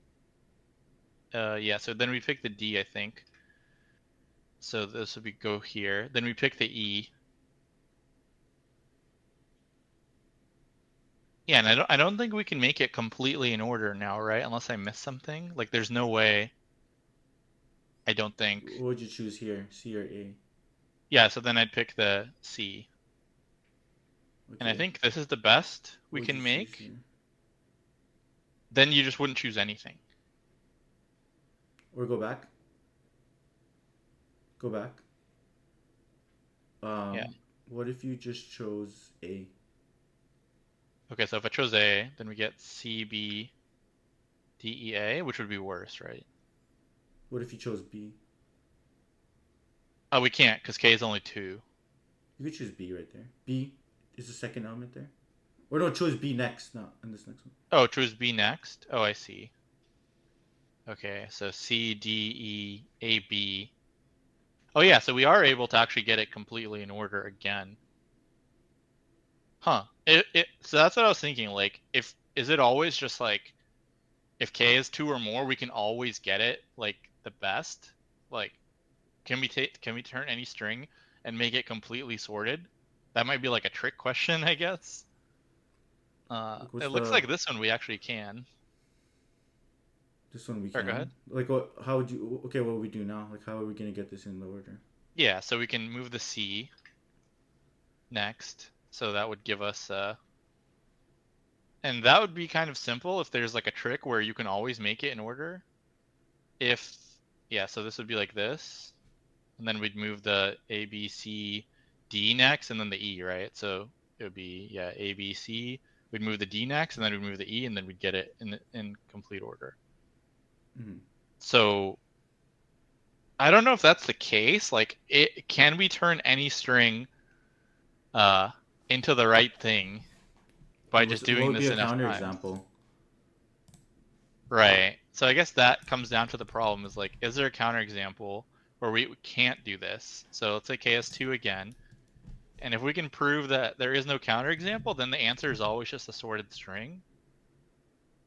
So let's say we have like the same example of like, let's just take some random letters. So like G, I, A. Yeah, I don't know like exactly what would be a counter. That's where you would just do like the leak code test cases to kind of like cheat your way out of it. Let's actually do numbers instead, like 1 through 9, Yeah, right? I think let's just think about it. I think what you said makes sense. Is pretend I have two at least, right? Then I'll just maintain. As soon as things the lowest comes into my window, I'll shoot it to the back. But like if we can perform that process, always, I don't see a counterexample. Yeah, actually, yeah. Thinking about it, yeah. So no matter what we have, right? Let's say we have numbers. We can always just keep moving things until 1 is here, and then we just keep moving everything else. So we can rotate everything else until our numbers and yeah. So thinking about it that way does make sense. So like, what we can do is essentially we can rotate this part. Like we can always just take the second guy and keep moving it until the second number is in. Well, Where's the not in reverse, this. right? Like you Yeah, just yeah. It'd have to be some other thing. So if this was this, we wouldn't want the first two numbers to be in place here. We'd actually want to have yeah, we like I'm not like yeah, so it's not as simple as I thought. Like you don't want to just have the first guy in place and the second guy in place and so on. Maybe do you want like the last guy in place? let's see. Where were you? Okay, pretend we had the one, right? We find the one. We shoot the one to the back. So Okay. now when do we? Okay, now we see the two. That's the second lowest. We shoot the two to the back. Okay, Okay. now what do we do? Who do we want next after the two? So we want the 3. So then the question becomes: is it possible to get the three after the two? Is it In possible to get any the 3 case, after the 2? yeah. Right. Like, is there ever a case where we can't do that? And if we could always do that, then I think we could. Yeah, I'm trying to think. So yeah, I mean, I guess you can in some yeah, so basically you would yeah, I guess what you would do is you would rotate everything else, and then once you get to the 3, you would like move the 1 and yeah, I guess you could. It's just like not super easy to see the exact Yeah. order, but yeah, I think that does make sense that it Yeah. is possible. Okay. Okay. Okay, that would be k equals to two. Anything k Right. over to two. What about if k equals to one? Right. So if k is 1, so that's our problem, right? So if k is anything bigger than 1, which is always sorted completely. Okay. Um yeah, so if k is 1, what would we want to do? So if k is 1, I think what we want to do is we have to maintain exact order here, right? So if we have this case, we can never really move things in another order. We're kind of doing like a queue, and we're just like looping and looping. Yeah. And in that case, we would just find the smallest character, and that would be the answer. So in this case, we would just have the smallest one at the front, and then everything else would be behind it, right? Smallest one, yeah. Smallest one at the front and everything behind it. What if there's multiple smallest ones? Oh, that's a good Yeah. point. God damn it. Okay. So yeah, I didn't think of that. So like duplicates. Okay. So what if there's multiple smallest ones? Okay. Well, I guess one way to do it, not sure if it's the best, would be try all combinations and then just like store the best, right? So that would be n squared for k equals 1 because you have to like build the string over and over and over, right? What does that mean? Like try to place one Yeah, yeah. So here and then what I mean is like we'll take this string, we'll store it as a result.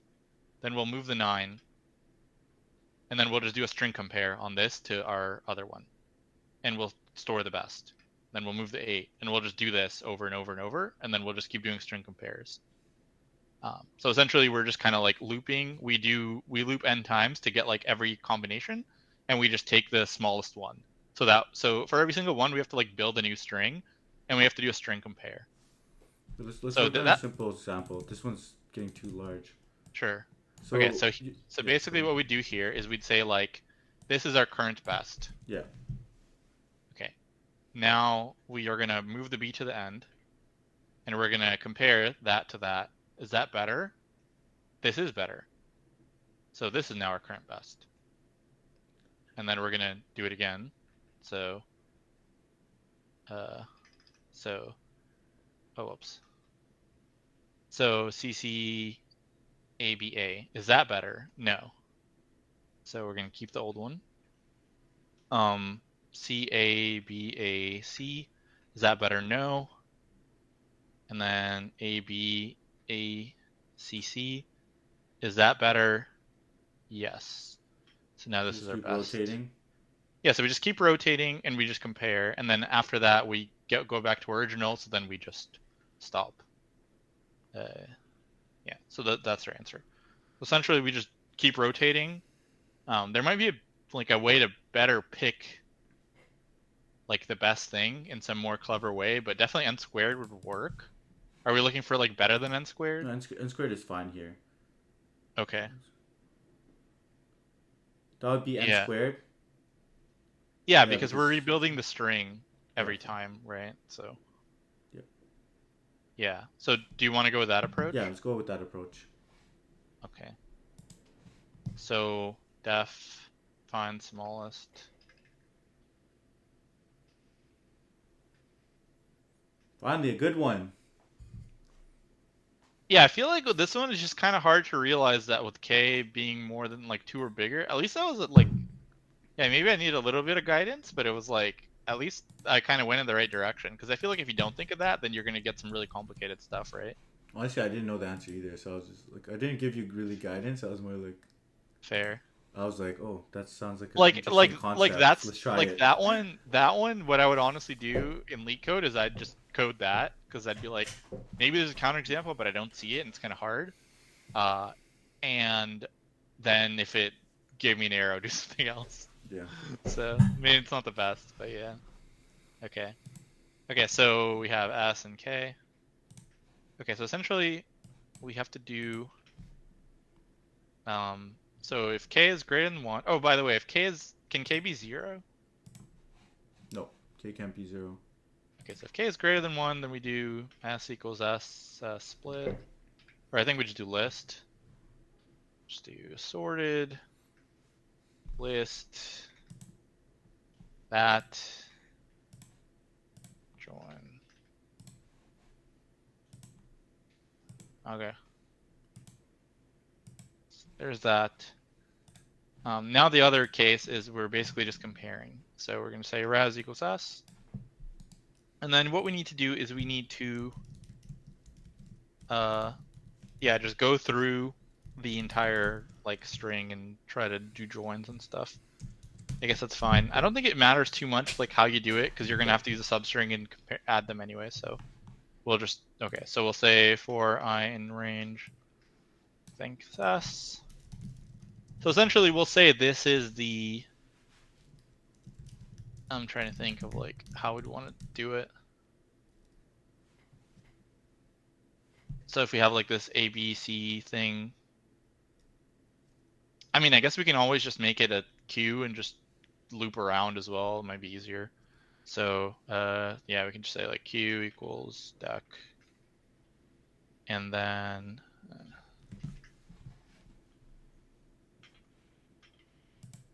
that, and then for car and s q append car.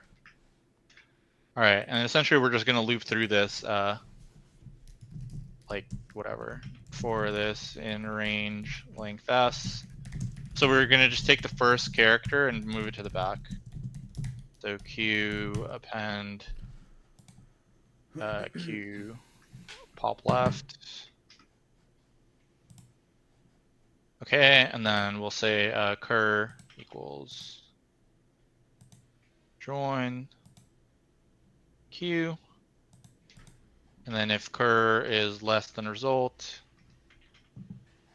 I think that'll work. Yeah, so essentially we're just always doing the same thing and then just return result here. Okay. So do you want to try it on these examples? This question on these examples, yeah. Let me just write it. Let me just run it in the code. Pretty sure you're good. Okay.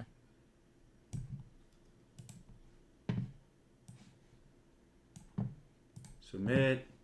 Perfect. Okay, nice. Yeah, it's a hard one. That one's like hard. I feel like just coming up with the intuition is kind of hard. But I don't know if there's a linear time also. Maybe. No, like the solution is your solution. That was my solution. Okay. Yeah. Okay, yeah. And I will say I haven't done this one before, so Nice. or at least if I have, I don't remember it at all. So that's kind of cool. Cool. Thanks, Alpha. Thanks for hopping on. Good Yeah, luck with no all your problem. stuff. We'll do this again. We need to Okay. like do more system design ones too. Yeah, we could do more of those. What I'm gonna do is I'm gonna do a long stream where I just ask people system design questions. So I can. Yeah, I feel like that'd be good because you have so much coding stuff. I think Yeah. it also kind of would show me like where I am in system design relative to other people because no one does system design. No one wants to hop onto the system design. Only you're the only one who's like asking. People only want to get interviewed and stuff they're good at, you know. Yeah, they don't want they don't want to see. It's all good though. Happy to fail on stream, you know. Yeah. All right. Thanks, Alpha. Yeah. See you around. Peace.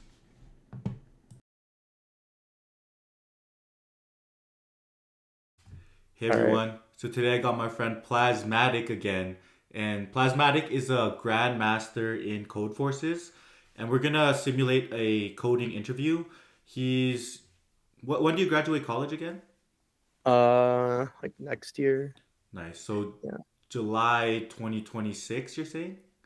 Yeah, around there. I mean, like it's just like in the like probably April, I think, most likely. Oh, so a full year from now, you have a full year of school left? Yeah. Cool. Like our winter term ends in April. Nice. I mean, technically convocation's in June. I see. So technically you don't graduate until June. But I mean, there's like a month where you've done your courses. Nice. All right. So yeah, Plasmatic is preparing for new grad offers. So we're gonna get him right. He's already good at lead code, but we're gonna just keep him sharp over the summer. I might do a few of these, but yeah, he's a grandmaster in Codeforces. So I wanted to get him on because people really wanted to get him on more and understand his thought process, how he thinks through questions and all that. Yeah, he has a ton of experience, so this is perfect to get him on. He also does lead code contests, so he has a 3,000 rating, which is top 0.01, which is pretty crazy. Guardian level, that's pretty nuts. I don't know is Guardian level, what's the ratings on lead code? I think Guardian's like 2,300 or 2,400. I'm not sure. I think that's the last level. Wow. From my understanding, yeah. All right, sounds good. We're gonna just kick it off. That's a little bit of Plasmatic. Let's just get straight into the first question. I'm gonna send you an invite. How you feeling today? I mean, you have a little. You're not running on too much sleep, right? Yeah, this is like the third time. This one's for the video. Yeah, I'm very sleep deprived. I got woken up by a dog this morning. Slept for like 3 hours. Just. I'm gonna send it to you over Discord. Sounds good. Oh wait, I've seen this question before. Oh, you seen this question? I haven't solved it, but I've seen this question before. Do you know how to solve it optimally? I don't know. We'll have to actually do the question for me to remember whether I've done this question before or not. Okay, let's just run. Wait, I can check submissions. Okay, no, I haven't submitted to it. Okay, but you tried it? No, I have not submitted to it. So okay. I've seen this question before, but I've never coded it up. Okay, let's see your thought process then. If we get through multiple, then it's all good. Okay. So this is insert, remove, get random. Is there, so we want the functions that each function works in O1 average time complexity. Oh, thinking about this. I feel like, oh, I see. I think I had some idea at some point that was kind of silly. Let me think. Okay, I think because this is especially because this is average, I think that already kind of takes you towards this is probably amortized or random of some sort. At least my thought here is so for insert, like you just kind of push like basically all of the elements into like a vector, like as you insert them. And then for remove, you just sort of mark each element as like deleted, basically. Like you would mark the element as deleted. So then you don't have to like do like the actual like vector erase, which is like linear time for the remove. And then you implement get random by just like basically querying random indices in the vector, and then you query again if it's like removed already. So I think that should get you like constant time for all of them, except if too many elements are removed. Then the get random ends up, I think, could start taking like a long runtime because you're basically like jumping around constantly to try to find like an element that still exists in the array. So when you could say when the array reaches like a certain number of like dead elements or like elements that have been removed but haven't been like actually like physically removed from memory, you just like basically rebuild the array, so you just keep only the ones that are in the vector in the moment. Okay, so Yeah. you're gonna have array under the hood, or what's the underlying data structure of this? Yeah, underlying would be like an array, yeah, or like a vector, like a Okay, C++ standard vector, yeah. so inserting. Could you walk me through the different functions here? Sure, yeah. I think we could probably do the we could honestly do like just the sample explanation. So you're on the leak code, right? Like Yeah, the but I can see here. all right, sounds good. So I'll just like look at the operation list here. So we have basically this is the set of operations. My Vim's still working? Okay. So we have like our array, and then like it starts out as empty. Yeah. And then so when we insert, we just like add it to the array. So for insert one, we just add one to the array. And for removals, what we do is we mark it as deleted. So in this case, remove two would do nothing because two is not in the array. And I know there's like how do you find the element in the array? I think you could just use a hash map for that. So I'll omit the hash map for now because that's like the easy part of the problem. And I think it simplifies the explanation a little bit. So just assume we have some way of like knowing, of finding the index of like any like element in the array. Okay. So I think okay, yeah. So for remove two, we just do nothing. For insert two, we just add a two into the array. So now we do get random. We just query like a random index. So we just query like one or two. To say we can like get random or return two, for example, in this case. And now when we're removing one, so what we do here is we just mark the one as deleted. So I'll do that with an asterisk. Sure. But in like actual code, you probably just use like a second array or like a struct instead of individual integers. Okay.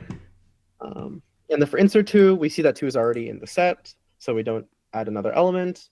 And then when we do get random, basically the bad case is if our random index falls on index 0. If we fall on index 0 and we see that the element's already been deleted, then we just retry. Okay. So in this case, we're basically just going to retry until we hit 2, which should be like constant number of calls. Yeah, but you said if we have a lot of deleted, it's very sparse. What if we have a very sparse, like the real values are sparse there? Yeah. So if values are very sparse, then you have to occasionally rebuild the array. So this is kind of like a little bit. Actually, maybe this is a little bit too like math like proofy, but so sparsity would be like at least my thought is like if the array is more like half deleted elements. So in this case, we'd hit that threshold if both elements were deleted, because that's more than half. Then what we do is we just basically go loop through all of the elements and then just create a new array, loop through all the elements, and then only add the ones that are like actually like in the array. So then what that does is that sort of gets us back to like the original state. And the idea there is that you have to make a linear number of operations until you get to a point where you need to rebuild. So the total like sum of like rebuild sizes is going to be like basically proportional to the number of operations you do. Like you only rebuild every so often. Basically. I'll say one thing. It says average O1, but it's a bit misleading in that question. We could probably get in it like actually O1, because yours is average O1. Like actual. constant, Actually, everything. yeah.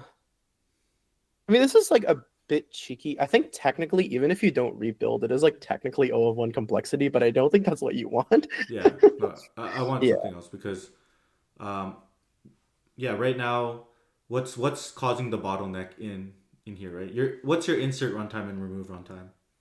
I mean, insert and remove are both constant time. Okay. So there's like a backing hash table that just maps all of the elements to like the indices. Yep. So the insert and delete will both touch that. Yep. Okay. Um, And then what's get random gonna like? Is that the one that's might not be over one? yeah, get random is the one, or honestly, I think it's probably gonna be remove generally, because the idea is like remove is going to mark more elements. So if if a removal goes past the threshold, then you like rebuild the array. The idea is that like at most like half the elements should ever be like deleted from the array. Mhm. So on average, random should only require 2 tries. I see. Okay. Or something like So that. It's like 2 tries. is there a way to have remove actually, or get random to just be over one, not average at all? Hmm. Hmm. I feel like probably this might be like one of those like really weird tricks that I don't know, I don't remember.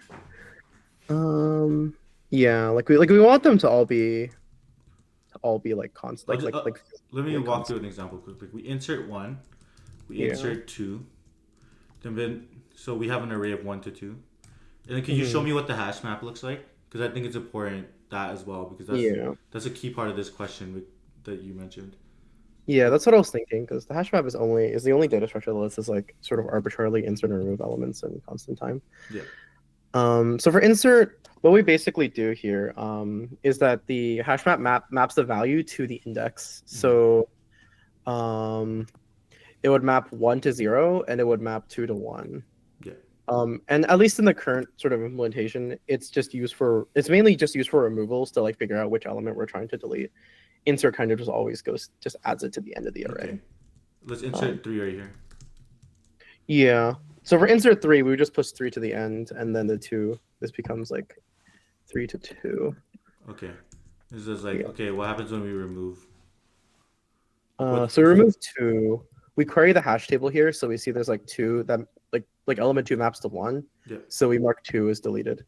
And then we also remove 2 from the hash map. Okay, but then it leaves it in there, which is causing our runtime to be bad and get random, right? So how can we get it out of there? Like, are you asking for like average O of 1, or you said you wanted worst case constant time, right? Yeah, I don't want average O of 1. I want you to remove 2 there. Yeah.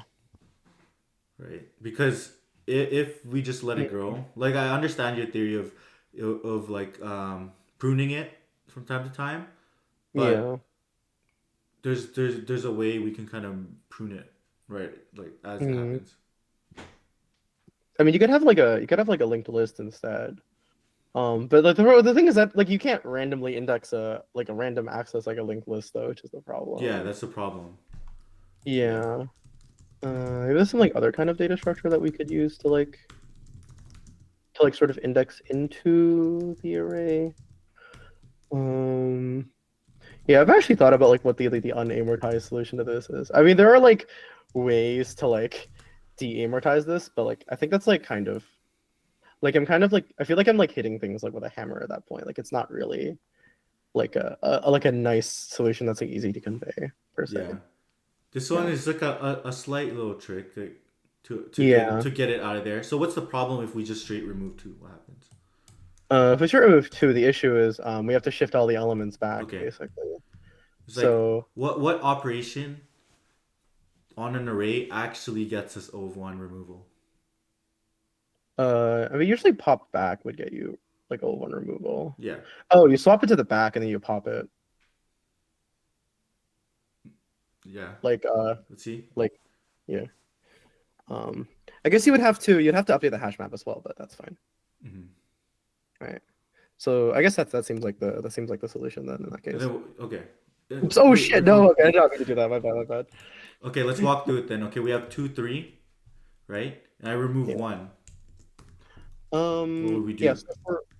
Yeah, walk me through how the hash map and array is going to change. Yeah. So the idea here is that pop back is constant time. So we first swap 3 and 1, since 3 is the last element. So then we also have to update the indices in the hash map. And then we just delete the 1. I guess we don't need to update the index for 1, but well, you get the idea. We have to update the indices to sort of correspond to the actual elements in the hash table. And then, sorry, the actual indices in the array, but then we just swap the 2 elements and then we pop the last one. Okay, cool. Yeah, go ahead and implement. Then what would be your runtimes now from all of them? I think they should all be like pretty straightforward, like constant time. I guess. Do you want to just walk through that while we're coding? Because I feel like it'd be more. Write it out, and then we'll talk about that at the end. Yeah. So I guess the array would be that. So we have a dictionary and we have an array. So for the array, we just push. So we would say self.array.value and then equal to. So we just need the last index because we know we're pushing it to the end. And then for remove, we'd like to swap basically the last element and the element that we want to remove. So to remove is going to be equal to the value that we want to remove. And then we'll say swap. So this is going to be like a little bit, like I'm not sure how exactly I want to sort of implement this. Like what's the cleanest way? I think I'll just try like some way of implementing it basically. And then self.array 1 is equal to. So this is just swapping elements in Python. Nice. Format of it. And then we want to update the index of. Want to update the index of the last element, which is now in toRemove index.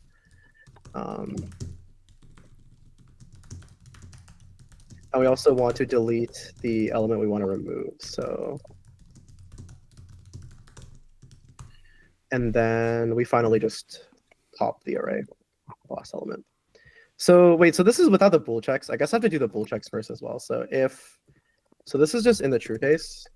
These are both in the true case where we like assume like the programmer is not doing something like bad. So val in indexes. Let's return false. Then we paste it here. True. And then over here, forget random. We can just query random index. So I'll probably just do. I don't really know how to. Honestly, kind of forget how to do this. Brand int or something. Yeah, I think it's like random.c. Just to say like, what's today's date? I just do so 2020, April 26th, and then. Yeah, I'm gonna give you the code. Oh yeah. Oh, I see. Oh, thanks. Yeah, I was just seeding it with. These are inclusive. Both 3 and 9 are included in that code. Yeah, sounds good. So I guess this rand index is equal to random.rand-0. I guess if you were doing this in production, you probably want like a random number generator that's attached to the object itself, just to make it a little bit more isolated. But that's okay. We don't need that today.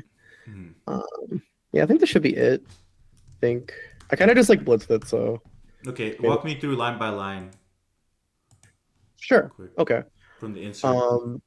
So for insert, we first have a check to make sure like the element's not already in the array. And then so what we do is we just add the new value to the end of the our vector, and then we just update the hash map. So we know the hash map is we know the index of the value is just the last element, so it's just length -1. Then we return. Okay. So for remove, it's a bit more complicated. We have the if check at the very beginning as well. But in this case, we first query the hash map for basically which index we want to remove. Then in the next 2 lines after that, we swap the index we want to remove with the last element of the array. Then we update the index, the hash map for last element. So since we did this after the swap, then we just basically say the index of toRemove index. I see. and then finally we delete we like delete the value we're going to delete from the hash map, and then finally we pop the last element of the array. So we can think of it as like sort of two phases. I see.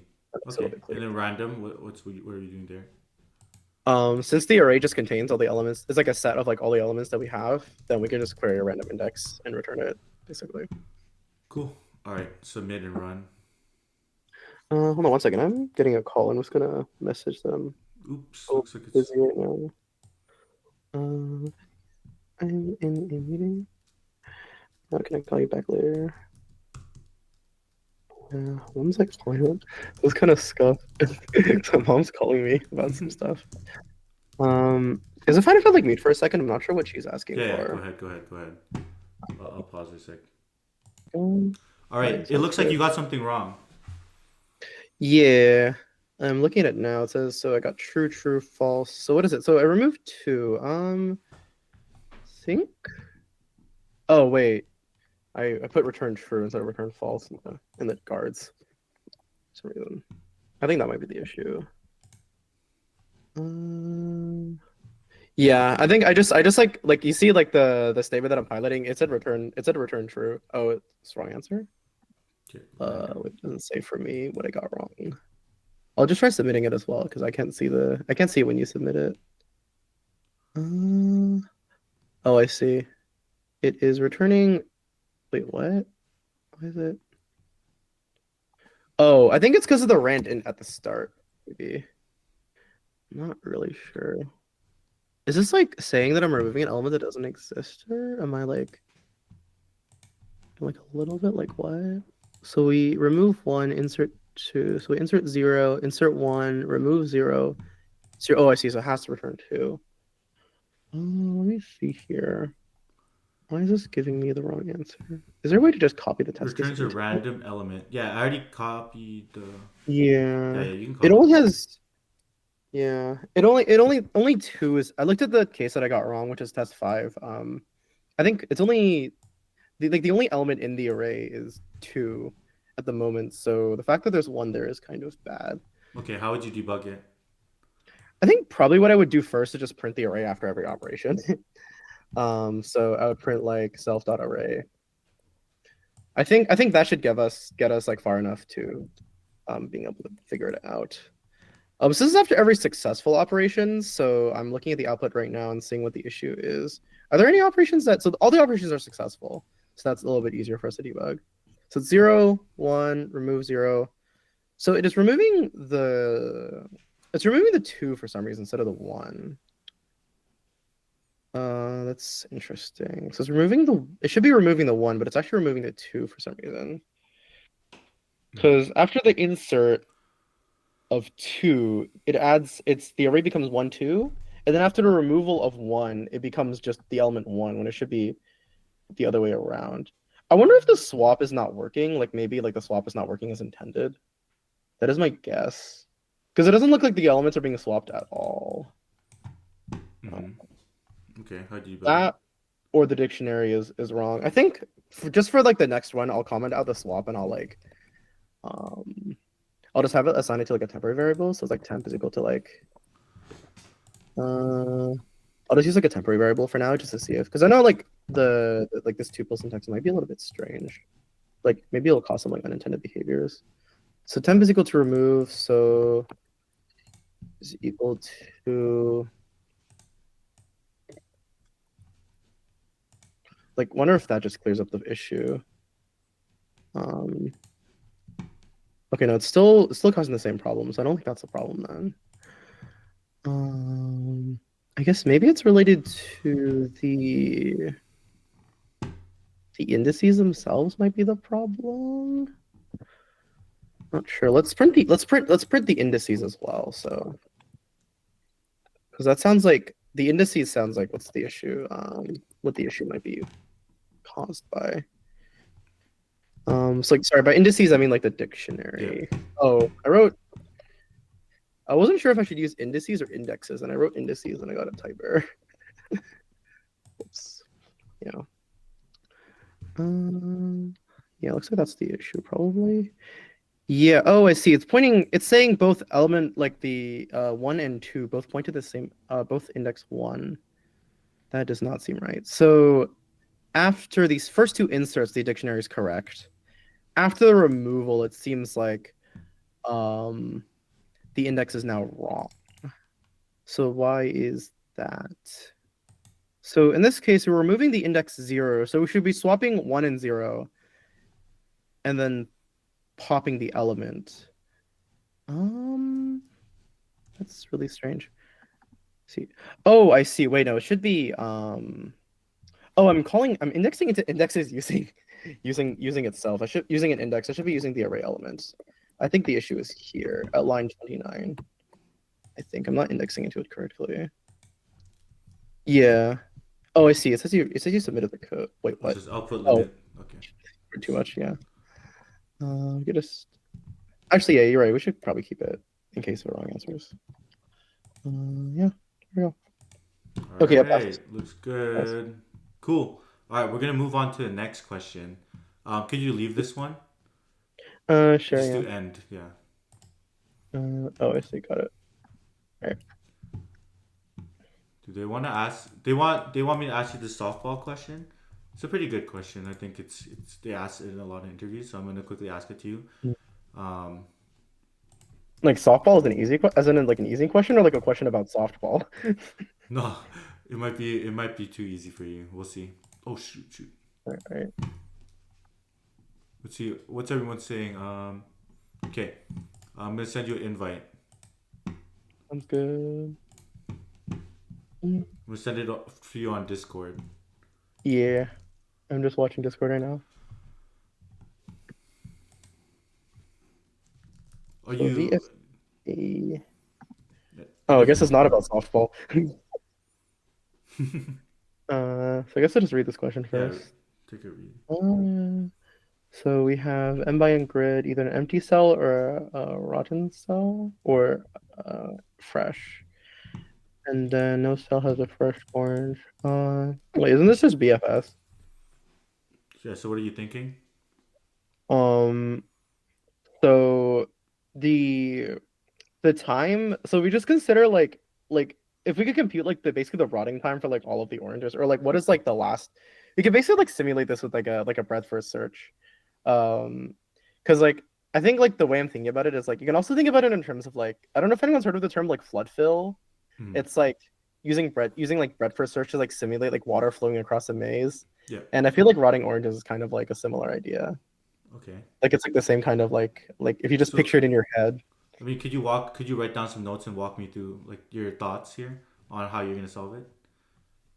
'Cause you mentioned BFS, but yeah, like Yeah. what node do you start on? How do you figure out the number of minutes that it took, etc. Right. Hold on, I'm not. Wait, was my why is my I can't type on this for some reason. Hold on. Oh, my keyboard's broken. Wait, hold on. This is kind of bad. I think my keyboard's broken. Like, not my keyboard is broken, but my browser's not accepting any keystrokes. Maybe Let me just refresh. reload it. Yeah, refresh. Yeah, I'm just gonna refresh. So I might like boop out of the meeting for a second. Yeah. Still is. I might need to just. Okay. Still can't do anything. I might need to like restart my browser. 1 second. Yeah, restart. Yeah. So like, oh, okay. Wait, gotta pause for a sec. We'll get him back on in a sec. So I guess like, how do we want to do this? We could probably use like dots to represent nothing, and then we can do like a small O and like a small X and like a big X for like fresh and rotten oranges. So we can do basically minute 0. It's just this. So this is what minute 0 looks like. And so basically this is what the grid looks like. So for our graph, oh wait, my video's on. Why is it on? For our graph, the nodes are basically the individual like grid cells. Mm-hmm. The starting node is going to be all of the rotten oranges at the same time. So we push all of them into the queue. They all have distance 0 at the beginning. All the current rotted ones? Yeah, all the ones that are rotted at the start. Okay. So like our start node, we have like multiple start nodes in this case. Sure. And then we can define adjacency basically in terms of like, wait, what is this? Wait, why is this -1? Oh, I see. Ron only has okay, never mind. This is fine. This is a separate input. And then so the way we define adjacency is just like in the problem. Basically, we go either like up, down, left, or right, like one of the 4 directions. Mm-hmm. And then. Yeah. And then so now we have all the distances to all of the oranges. Basically, the distance to like any like grid cell represents how long it'll take for that cell to rot. And then so we just take the maximum out of all of them. And then if there's any that have like a distance of like infinity, then we know the answer is like Okay. basically impossible. All right. Cool. Sounds good. All right. Go ahead and implement. Sounds good. So we do DQ first. And then we probably say like just dist is equal to, let's use n and m for this. So n is equal to 1 grid, m is equal to 1 grid 0. And then this is like an m by m grid of, I just use -1 usually. So we do -1 or n. And then I usually call the BFSQ as Q, Sure. which is maybe like a little bit terse, but that's okay.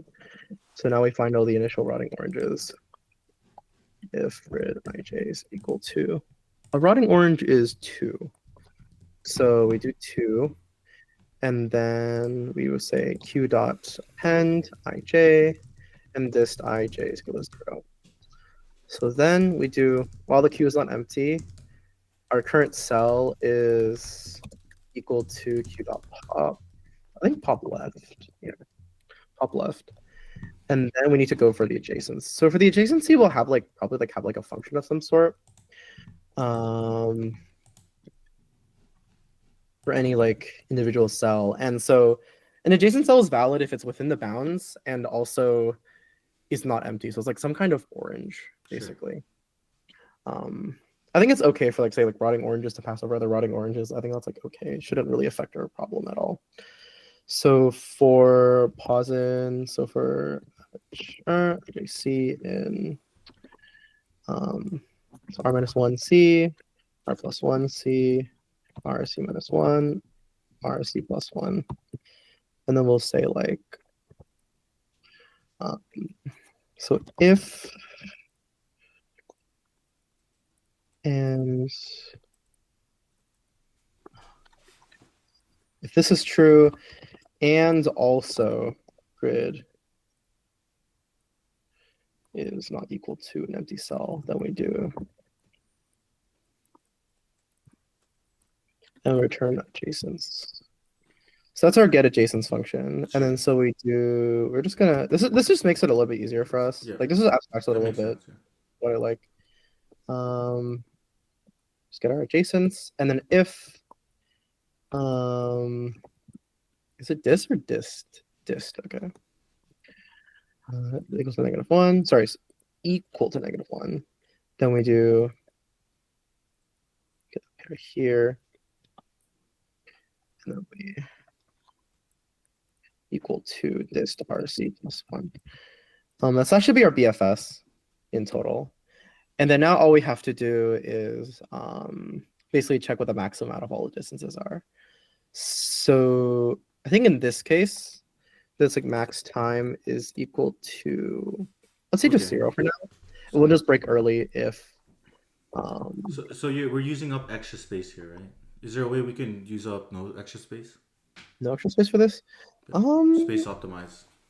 I mean, you probably can, yeah. I think we can like get, actually, we could probably just use like the grid itself for like the distance if you want. Would you prefer that instead? Yeah, let's space optimize this. Sure, I mean, we can do that. Mm-hmm. So yeah, I think in this case we'd probably just use the we would probably use like the grid itself instead as sort of like the distance array. Sorry, as like basically like basically the visited array for our graph traversal.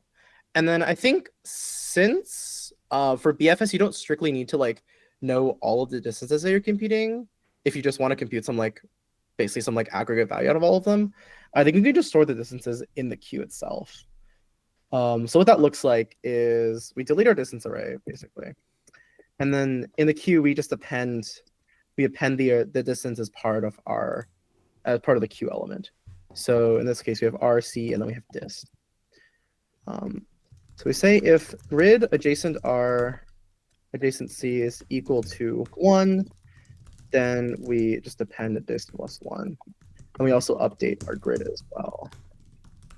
So in this case, it's equal to 2. So I think the other thing we want to do here is we probably, since we only care about adjacencies that are like oranges, we can update this to be a little maybe like a little bit better organized. So I think here what we want to do is we can instead just collect our maximum distance like while we're doing the BFS. So we say max dis is equal to 0, and then we just collect it here. And then the final thing we have to do is we just have to check basically if we found any like oranges that are still not like run. So if grid ij is equal to 1, then we return -1, else we return max dist. And this should be it. I think. Passes samples. Oh, nice. Nice. Okay. So then, yeah. Okay. Cool. Wait, walk me through line by line the code again. Sure, yeah. To see if there's any So optimizations we can make. yeah, I'm being really so- hard on you because you're Grandmaster. We gotta get it fully optimized. I mean, honestly, actually, interestingly enough, like I feel like a lot of these like optimizations, like stuff like going from like 2 arrays to 1 is like pretty rare in like competitive programming. Mhm. Like I see. at least for like algorithms, like you tend to stick to like specific patterns. So for example, if I do BFS, I always declare an array named dist I see. that is like the size of the graph. Okay, there's more like a lead code interview kind of yeah. thing where they try to make you. Okay. Yeah. All right. Actually, let's just go on to the last question. Sure, sounds Still have good. 25 minutes left. That's why. Because the video has only been 35 minutes so far. Okay. Would you be able to exit? Click end. Yeah, how do I? End. You Just said end. end, right? At the top right. End. Maybe Oh. that's why it didn't kick you. You couldn't do the last one. Oh, I see. It says leave. Yeah. All right, there we go. I left the collaboration. Does it say that it's submitted to the problem? No, it doesn't. That's weird. All right. Oh, this is because it's like technically not my code. Because it's collab. Yeah. Didn't know they had rooms. It's pretty nice. Yeah, it's really clutch. Wait, just seeing the ELO on this question. Wait, don't call me. Weekly. What's the current weekly contest right now? We're already 447. Yeah, I mean, there was like a bi-weekly this morning, so you could probably use like a problem from that maybe. Or I don't. I kind of want to know how to answer the question so I can give Oh. proper hints if needed. Yeah, I think the one Okay. today is. I'm gonna send you this question. Yeah. The first one was kind of interesting. It reminds me of like the way you implement deletion in heaps. Mhm. Because you like, I think it's like you like, I don't like remember 100%. It's like I think it's just like you like swap the element to the back and then you pop it off. For what I remember, for like just like binary heap. So if I Yeah, just like go a binary heap, you swap the top with the one at the very end too, right? Like if you implement the binary heap using a array. Yeah. Damn, you're making me work for this. I told you I was bad at math, and you gave me a combo problem. This is not too much math. Oh, I see. Okay. I just thought it was kind of funny. I don't know if you prepared like these ahead of time, given my answers. I just done this question before, that's why. I see. Yeah. So a dice. I just saw it was combo because I saw it said modulo 10 to the 9 plus 7. And I was like, okay. Dice simulator generates a random number for each roll. You should just constrain that it cannot roll the number I more than some number of consecutive times. Given an array of integers and a roll max, given the number of distinct sequences that can be returned with n exact rolls, and you obviously, of course, modulo it by 10 to the 9 plus 7. So roll max is almost 15, and the roll max length is always equal to 6. N is the length of like the number of rolls you do in total.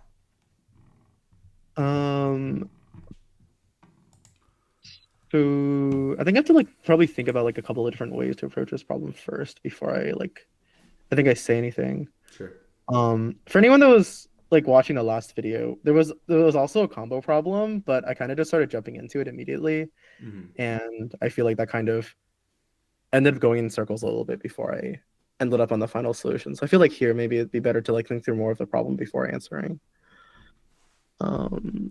So we have 36. Yeah, so we have these like these are these like limits on consecutive rolls. Okay.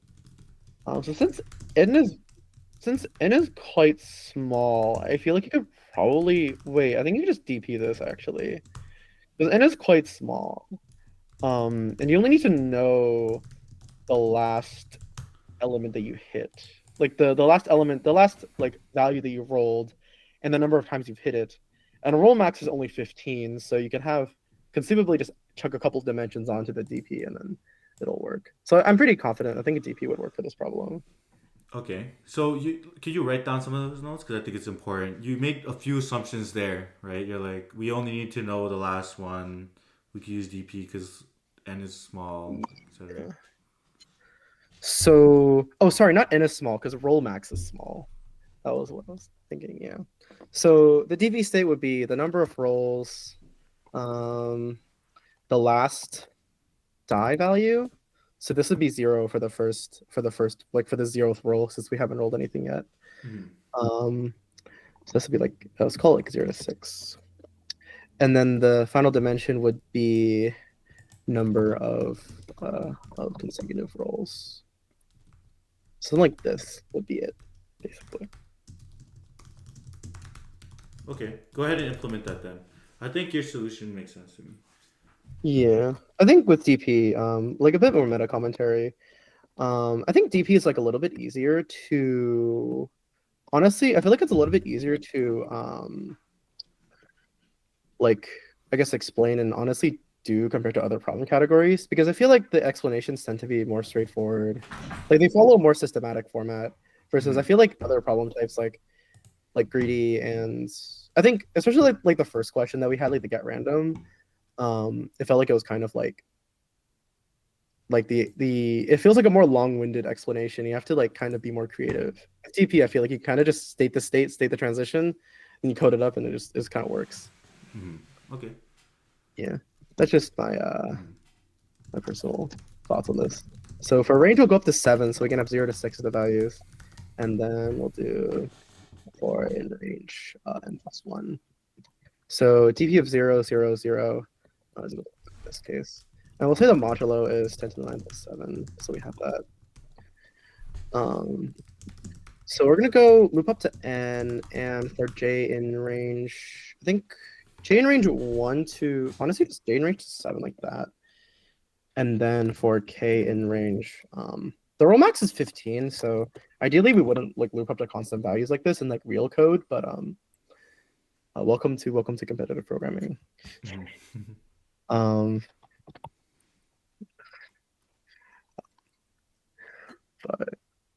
so yeah, so in this case we just pick the next roll to the north. So next roll is basically gonna be either 1 to 7, and then if next roll is not equal to j,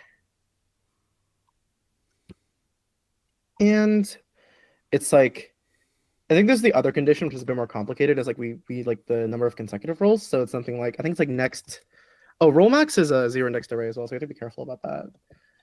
Next roll is equal to j.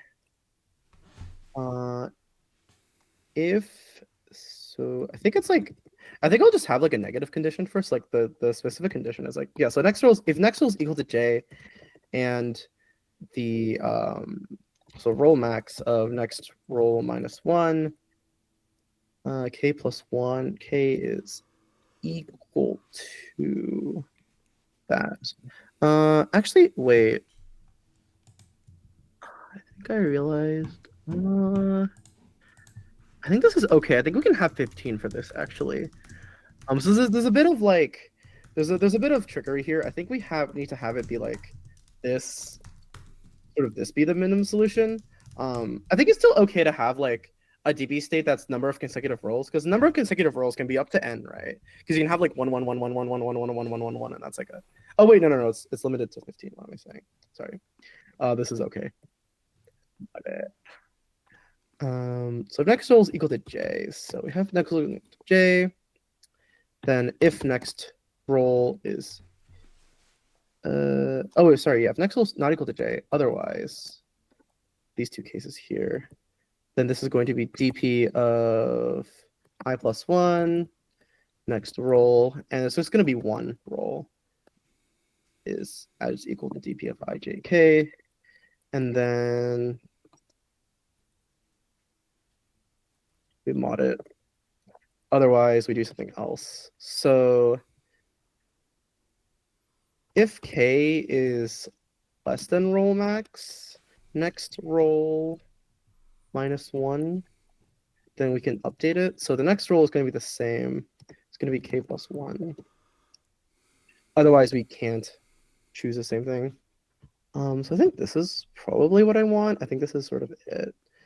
And then we'll just sum up the total. So we just consider all dice rolls and all possible roll max values. So for I in range 7 or j in range 15, I guess roll max is up to 15. So we probably want to update 15 to 16.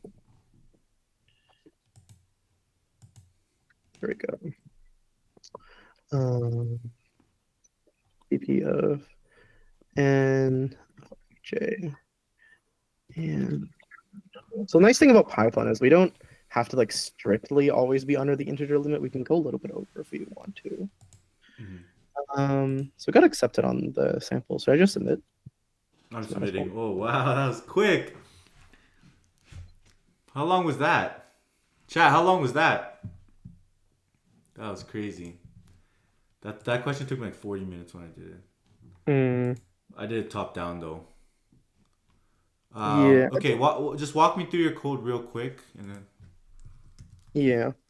So I think so this is like sort of expanding the meta commentary I had earlier, which was like you just state the state, you state the transition, and you're done. I guess in this year it's probably most productive to just state the state and transition. So state is just a comment you see below here, which is like this. Remember that The it's number of rolls. Okay. and then the last die value. In this case, 0 represents like you haven't made a roll yet, so you can pick any value, and then the number of consecutive rolls that you've made with the same value. So first we initialize the DP array. We initialize our like initial state, which is just we haven't made any rolls yet, so that's what that state looks like. It's 0, 0, 0. And then we loop over all of the values sort of in order, all the states in order. In this case, like we know we're filling out the DP table in the correct order because we're always going up in the first dimension, so the I loop itself is sufficient to guarantee that we're looping in the correct order. And then so what we do is we look at every single state that we're in, and then we look at what possible next states we can go to. So in this case, it's going to be based on what the next value of our dice roll is. So that's going to be any value between 1 and 7 exclusive, so from 1 to 6. If the next roll is not equal to our previous roll, then the number of consecutive rolls resets back to 1. So that's where we update here. Otherwise, if it's the same, then we have to make sure we haven't hit the limit. So we need to make sure that k is less than roll max of next roll. Okay. And if that's okay, then we can just basically update the DP array for the next state, and then we just include a bunch of mods everywhere to make sure like our code is like correct. Like doesn't go too far over. This is like a small specific about Python specifically. So Python has big integers, and so you don't technically need to mod except at the very end. But I think Python will sort of silently like switch out your underlying data type into big integer if you don't mod it. So for example, like if we commented out all the modulos except for the last one, our code might actually TLE. Do you want to try that out? Kind of curious. Sure. I'm not sure if that would actually happen, but it'd be kind of funny if it did. I think our code is fast enough that it probably is not an issue. So okay, so it's still passed. But for like do you have the runtimes for both versions? Because but sometimes it tweaks like the leak code. Oh, that's true. Yeah, like it's not. Yeah, that all makes sense. Okay, how do you think you did on the 3 questions? I think the first one, it took me quite a while to get to the answer. I feel like this one was very like bimodal kind of answer wise. So it was like either I like insta solve the question or like we sort of like sat there for a while and like really thought about it. I like the first problem because I thought the trick was pretty clever. I'm sort of using like the heap, borrowing like the binary heap like deletion strategy. But maybe if I was more awake, and not on 3 hours of sleep, Yeah. I would have like sort of came up with that without any hints. But I'm Yeah. not sure. Like I actually have a question for you, since Sure. like you're a senior software engineer and probably have done interviews. Yeah. Would you consider like the hints that you gave for the first question as like too much? Because like I know like sometimes interviewers will give hints because they just want to keep the questions moving and not because like they feel like the candidate like actually like should get those hints or not. Yeah. Like Let me see. yeah. I would say it depends on the level, right? So I Hmm. mean, most roles you in the criteria it says solve the question optimally with minimal hints or with a lot of hints or with no hints. I think Hmm. it's kind of unreasonable to just fail someone for giving like one or two hints, right? Especially Cool. when if we dissect where you got there. Okay, you had the hash map, you had the array, you figured out a Mhm. solution to remove it, right? But the one thing is Right. you're gravestoning it or tombstoning it, Yeah. but not actually deleting it, and that was causing it. So my hint was very specific. If I had to give you a hint to use a hash map, then I might fail you or something like that. Like I just gave you the hint of um I want it O1. So what's an operation on an array that's O1? And then after that you oh yeah, just push it to the backhand. Like you figured it out kind of thing. But I think what I would consider the help I gave you is minimal help. So I wouldn't I think I would still pass you there. Definitely pass you. If someone did the whole question with no hints, then it's like a hard yes, like a strong yes. I think for the first question that's just a yes. But that's why there's multiple parts to the question. Like if you do okay on one part, you're just getting warmed up, right? Second question you did easy. Third question you destroyed it. That's a hard question. So I think overall you're still a strong yes. I think that hint that I Mhm. gave you was still minimal because you Mhm. understood every part of the question except for how to remove them, right? Mm. Right. Right. So Hmm. I yeah, see. I see.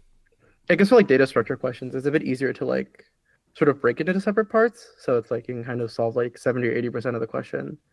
Um, yeah. and like Okay. that's possible. Yeah, I wrote some notes though that I would say because yeah I've done a ton of interviews. I would say let's see for question one. Yeah, I think you mentioned a lot of things, but like jotting it down quickly would help as well. So I understand what you're saying. Hmm. Even you see when we worked on question one, you're writing out what the hash map and maps look like. I think Hmm. that helps the interviewer visualize it, but that's just like in my case because sometimes I think you go into jump doing the question right away, or you say a bunch of things. It sounds right? Like mostly it's the right direction. But even for the first question, you said 90% of it. But I knew that with the removal there was an optimization, so I wouldn't have been able to give you the hint unless we like wrote it out like that.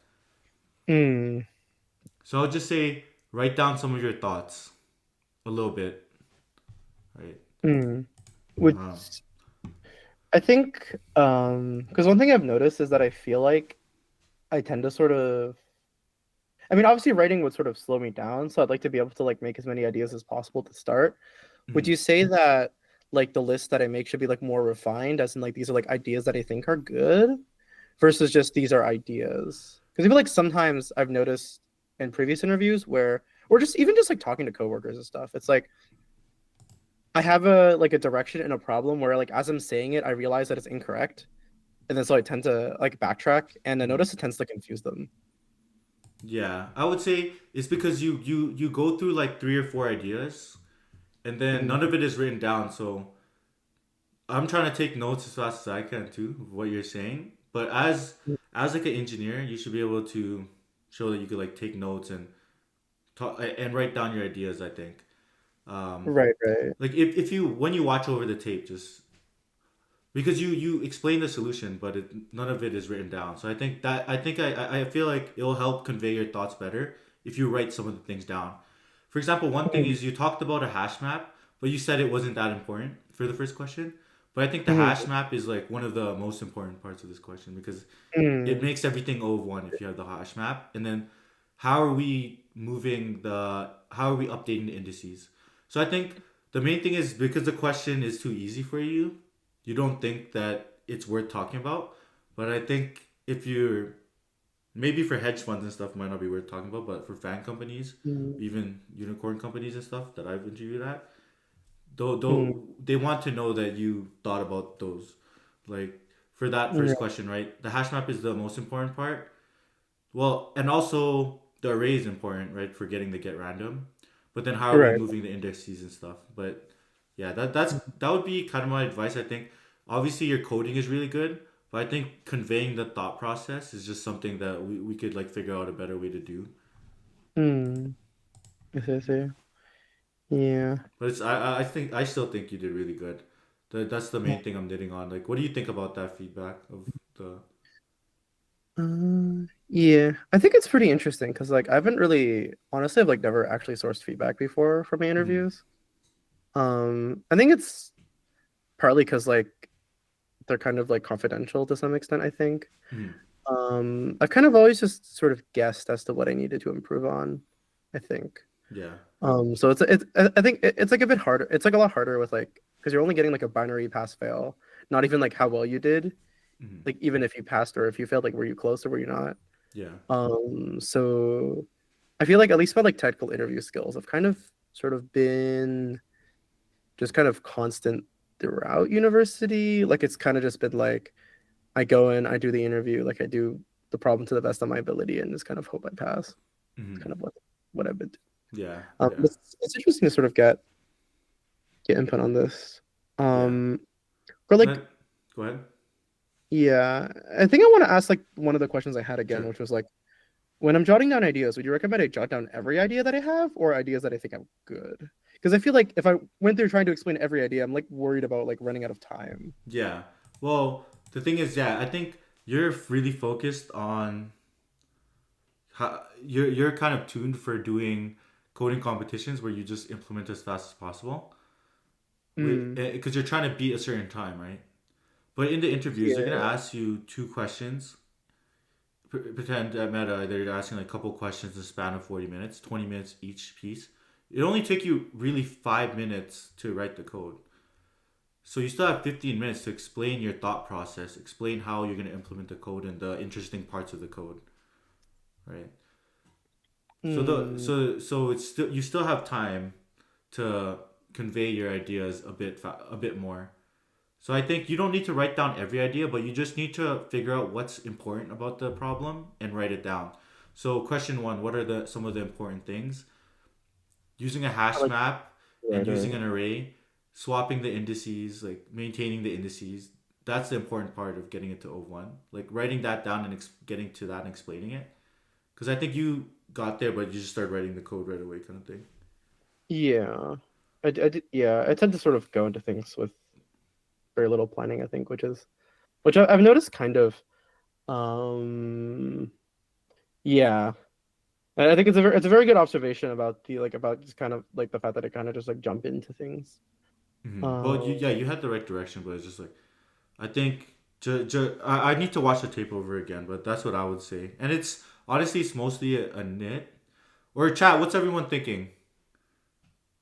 Think, what's everyone else's feedback on it, real quick? Backtracking. Yeah, what's everyone thinking about the thought process feedback? I think that's also because that's mostly my main notes here. It's like just thought process. time to stock chat now that the interview's over. Let's see. Yeah, I guess they're not answering, but yeah. Um, Plasmatic, thank you for hopping into the interview. Probably they're gonna reply in a sec there, but yeah, 1% makes sure the interview understands. But yeah, we can do this again a different time. I'll watch over the tape and actually figure out what some good feedback. My main thing was about the notes, but yeah, how do you feel about the interview as a whole? Do you have fun? I think it was pretty fun. Yeah. Yeah, Yeah. cool. I think Yeah, good I was job. kind of yeah. No, like you I think I definitely was did pretty good. You solved all three questions. Two mediums, one hard. You should be tired. happy about the performance. That's a really Fair good enough. performance. It's more just like, yeah, I'm only giving feedback because we're just trying to figure out ways to improve too. But yeah, Of course, take yeah. take it as you see. Yeah, cool. All right, Fair enough. I'm gonna pull in the next person. Plasmatic, thank you. Appreciate you. Yeah. Thank Talk you to you for on having me Discord. on. No problem. All right. Yeah, See it's you. pretty fun. Bye. All right. Ciao.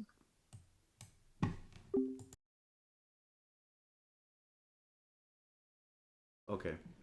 And you work in C++, right? Yeah. Okay, so we'll switch to language. Okay, that's good context. Now we need that will help inform us of what questions. What kind of jobs are you looking for post graduation? Are you trying to like do? Yeah, like. What are your Basically just interesting and high paying C++ work. So that kind of leads you to like distributed systems or databases and storage or quant, right? Yeah. So we'll see what offers I get and we'll see like what the scope of work and the pay is. But basically anything C++ and anything that's like high pay, I'm open to. High pay is funny. Makes sense though. You gotta make a living. Yeah, exactly. What if it's just high pay only? I mean, it would have to be like if it's a really big difference, obviously, if it's like a 200K jump or something, then I would do probably something more boring like web dev. Mm-hmm. It would have to be like a really big jump for me to willingly kind of step out of what I enjoy, which is like C++ optimization. You really enjoy C++? Yeah. Nice. You're different. Mm-hmm. Cool. I'm gonna drop in the question.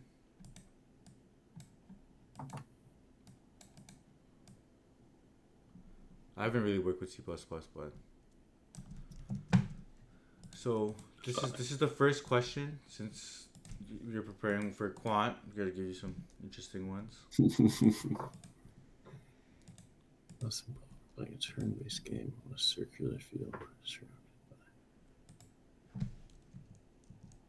circle represents the field.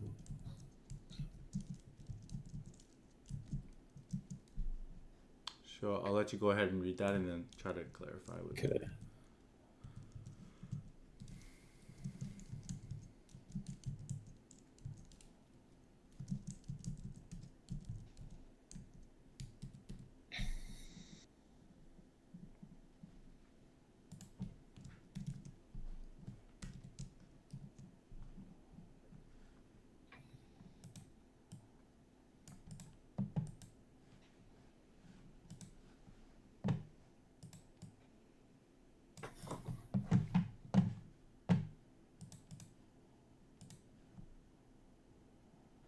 Okay, so yeah, there's this number of flowers in between them and clockwise, a number in between them anti-clockwise.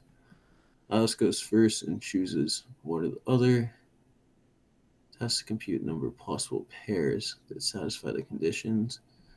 Alice must win the game. So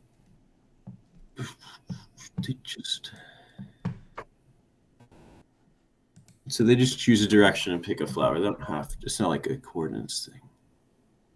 Yeah, they're sitting in a circular field. Yeah. Yeah, but they don't have to like move around or anything. They just like grab the flower at the turn. Following pairs satisfy conditions. 1, 2. I'm pretty sure Alice is just going to win anytime there's an odd number of flowers, kind of regardless of the sides. I don't think that really matters at all. Because how the game works is Alice takes a turn. She picks from the left or from the right, let's say, like clockwise or anti-clockwise. And then if there's no flowers left, then she wins, right? So she's going to go first. That's going to be turn 1, odd number, right? If she picks and then there's nothing left, she'll win. But let's say there's even numbers, so 2, she'll pick. Then it's Bob's turn. He picks, and he's going to win. So kind of regardless of if the flowers are on the left or the right, clockwise or anti-clockwise, doesn't really seem to matter. So I believe it's just if there's an odd number of flowers. So I think we have to just find a way, given the N and the M, to find out the number of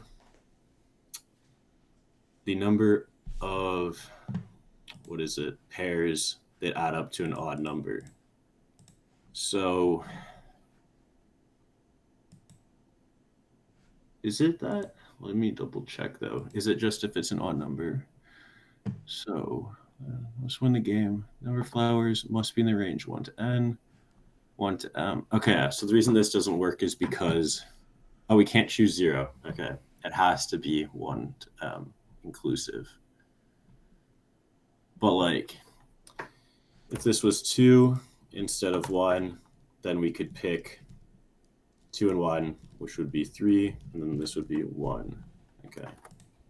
So yeah, I think it's just going to be how many combinations we can get added to an odd number. So I guess I'll come up with a few examples and see if I can find a pattern. So let's see if we do like, start with something small that's easy to kind of manually work through. N equals 3, m equals 5. So what combinations can we get that are an odd number inclusive? It's just going to be, how do we get an odd number from an even plus an odd number? Because if we add 2 evens, we're always going to get an even. If we add an even and an odd, like 3 and 4, we'll get 7, which is always going to be an odd. If we add 2 numbers, like 3 and 3, we're always going to get an even. So what we need to do is we need to add n as an even to m as odd, or vice versa. So to get the number of, so basically for each even n value, so let's say like in this example we have 3, so the only even n value is 2. But for each of these, we can basically add 1 for each odd value of m. Mm-hmm. And then we know from 5 there is 3 odd values.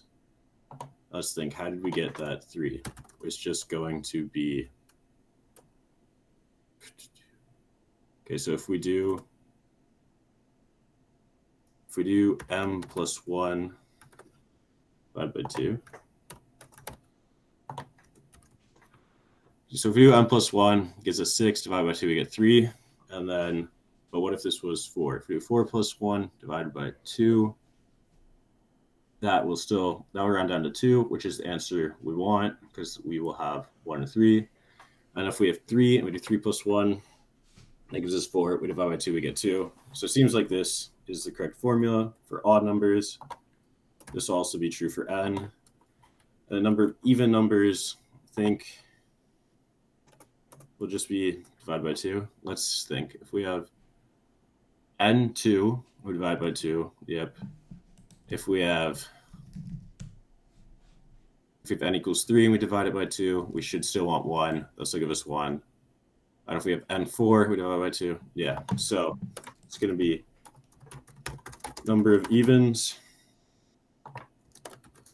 number of odds. And then we have to do this on both sides. So as we can see here in example 1, 1, 2 is valid, but so is 2, 1.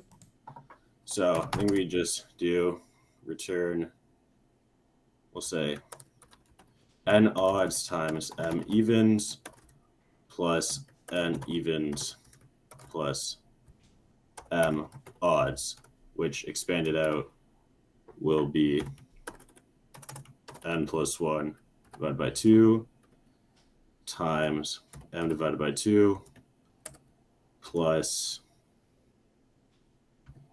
n divided by 2, this should be times,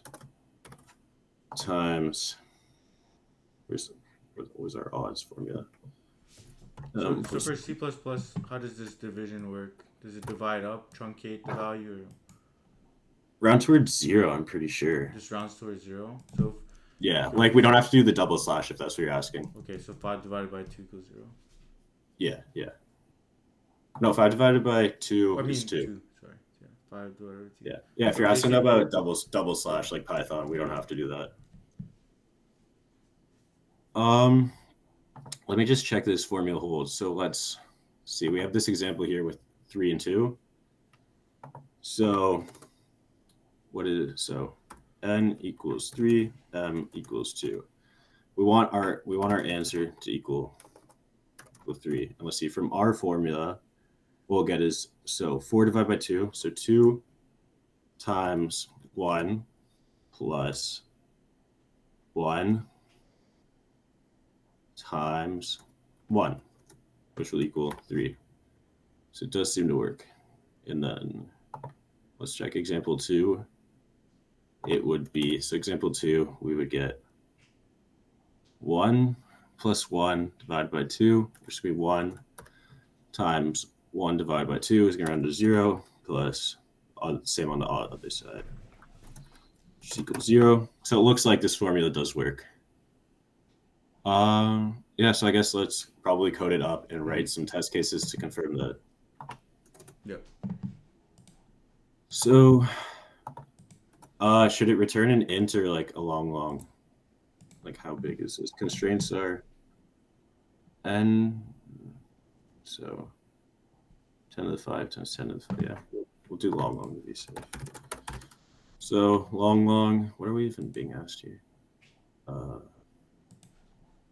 We'll just call it possible pairs.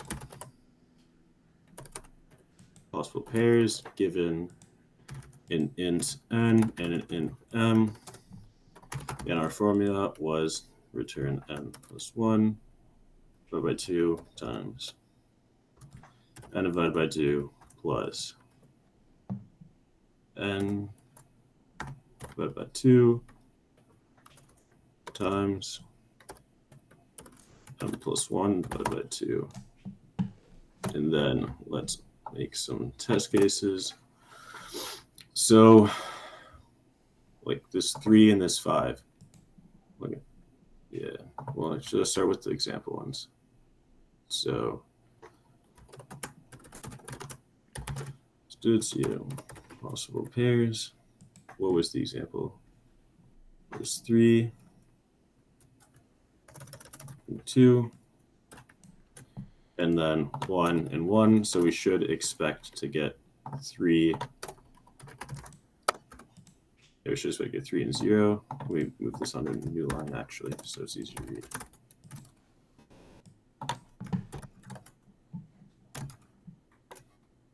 Yeah, so we do get 3 and 0 as we expected. I guess let's try out a bit of a harder one. Let's try and think of a possible edge case here. So, I mean, the edge case of both ones, we kind of already went over.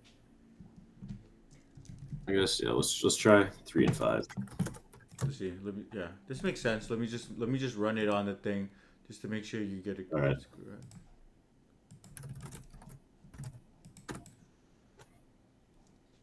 Yo, Fate, what's up?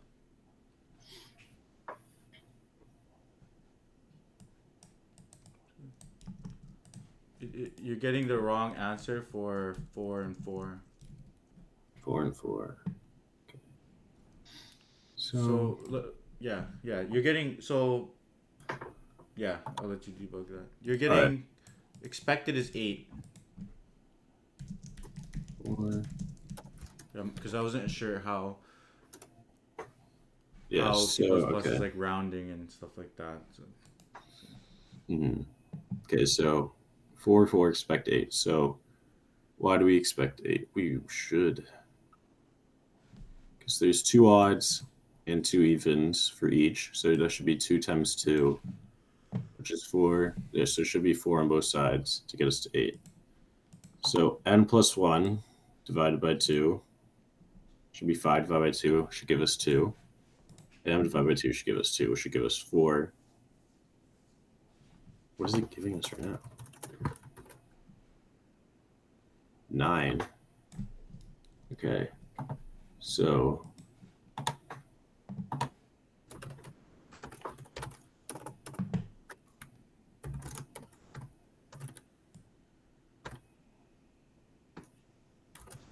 Like how many even numbers is in here in a 4 supposed to get? 2 and 4. Or odd numbers. Yeah.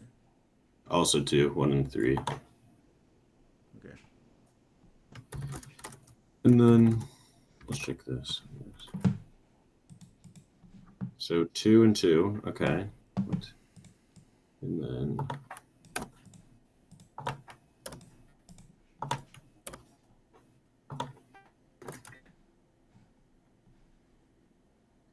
so we're getting 2 and 2. And then we should still be getting 2 and 2 here. M plus 1 divided by 2. And M divided by 2. These should all be 2. They are all 2. What?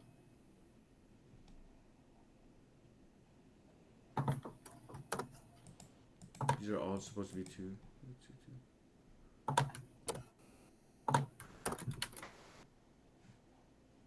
Okay, it was some weird order of operations thing. I just need to wrap it in brackets. Let's see. You run it on the code. Yeah, interesting.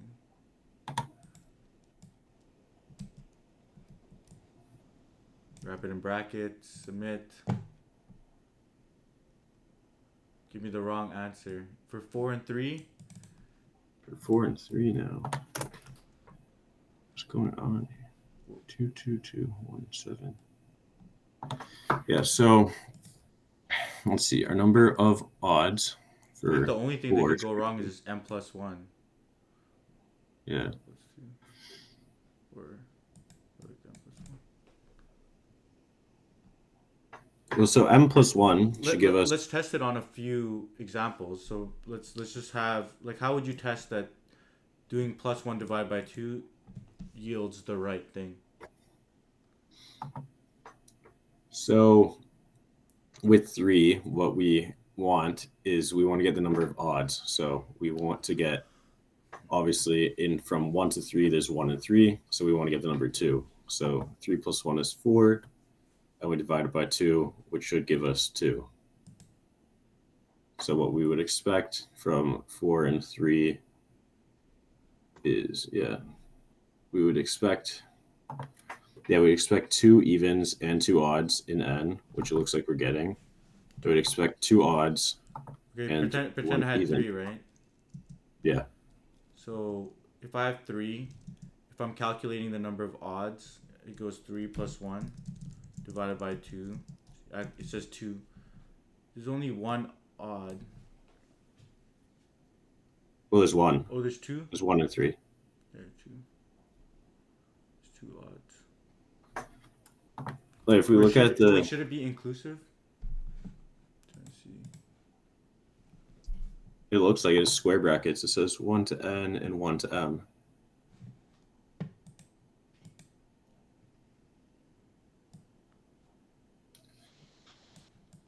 I don't know what. Okay, wait, let me think.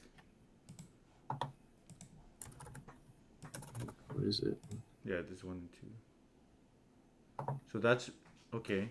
What about Yeah. if we do 3 for even? What is 3 for even? 3 for even, you get 3. 3 divided by 2. What is this going to equal? It should equal 1, right? What does your code make it equal? Yeah, it's 1. If you look at the debug output, we're getting 2, 2, 2, 1, 7. 1, 7. Okay. What of these isn't right then? Okay, so we want this to be doing is it this not being wrapped again?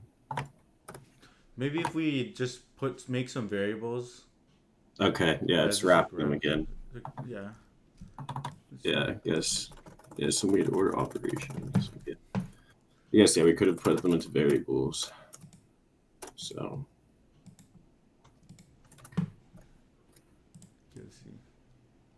It should. Okay, well, let's move on to the next question. I think you have it right. It'll probably work now. It's just now we just know it's the order of operations. Yeah. Let's move on to the next question.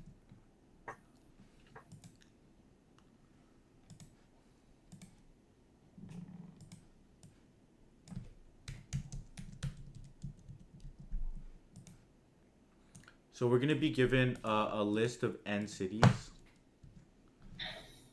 connected by some number of flights. We're given an array of flights, where flights I is pretty much a flight between 2 cities, and the price to fly is it's essentially describing our graph. So this, I'll show you. I'm going to post in the example here.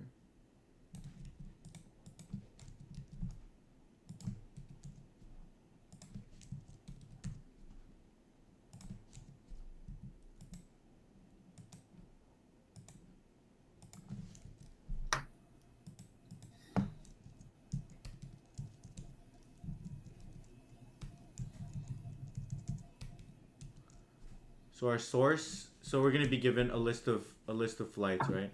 So what it's saying is 0. We can fly from city 0 to city 1 for $100.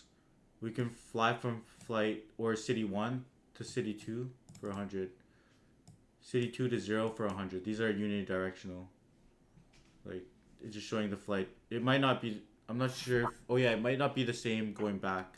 This is just one way. Yeah, so we have a list of different flights between cities and the price. And then we're also given a source and a destination. So we want to fly from source 0 to destination 3. And we want to do it within K stops. So this one we want to do it within 1 stop. What is the cheapest price to get from the source to destination? All right. So this looks like a shortest weighted path within a graph problem. So if there's no negative weighted edges, we should be using Dijkstra's. The issue with the default implementation of Dijkstra's here is that Dijkstra's makes the assumption that obviously the first time you visit that node, it is absolutely the best path. And while it will still be the cheapest price, let's say we visit node 4 for a cost of 5, but it took us 3 stops. There might be another path that brings us to node 4 as well, but for the cost of 6, but in 1 stop, right?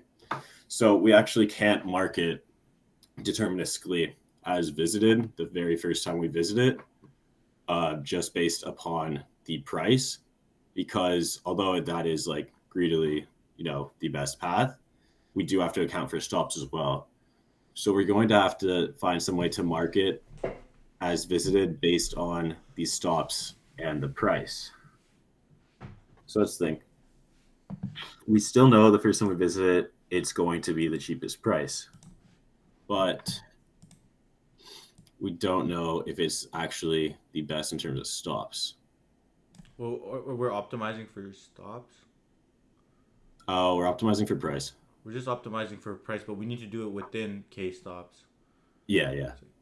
If K is 6, if there's a cheaper path that takes 6 layovers, we still take that path. It's still better, even if it's cheaper. Even though if there's one, that's one. Oh yeah, I know. I'm saying that there might be, node 4 in my example was an intermediate node.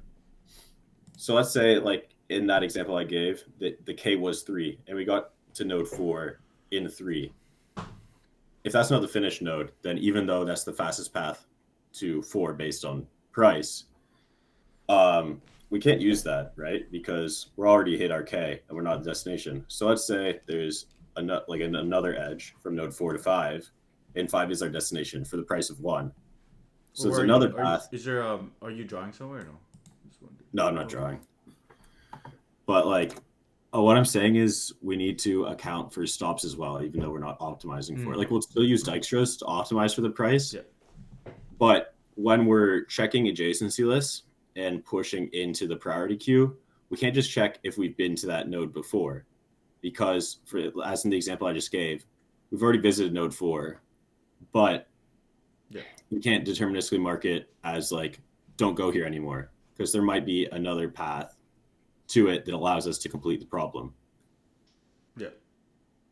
Yeah. So now I'm just thinking about a way to how I want to properly mark that as visited to account for that. So I guess we could just do, let's see. So for visited, what do we want to do? Visited, do we want to do a visited at K? K price, K. do we just want to do visited? Like visited NK, which means we have visited node N at K, like at K stops. I should clarify, is K stops the number of nodes in the path or the number of edges? Edges.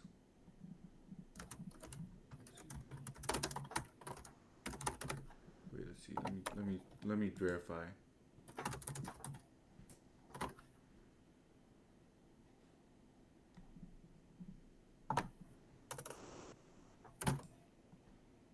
No, it's actually nodes. Nodes. Like including the source node? No, that you have to travel. So pretend if I was traveling in the drawing here. Let me go. Where's the drawing? If I was traveling from this source node to destination, I would have to this it would be 1. You go here, go here. So there's only one stop. Okay. One stop to get there. Like going direct is not a stop. You don't have to stop.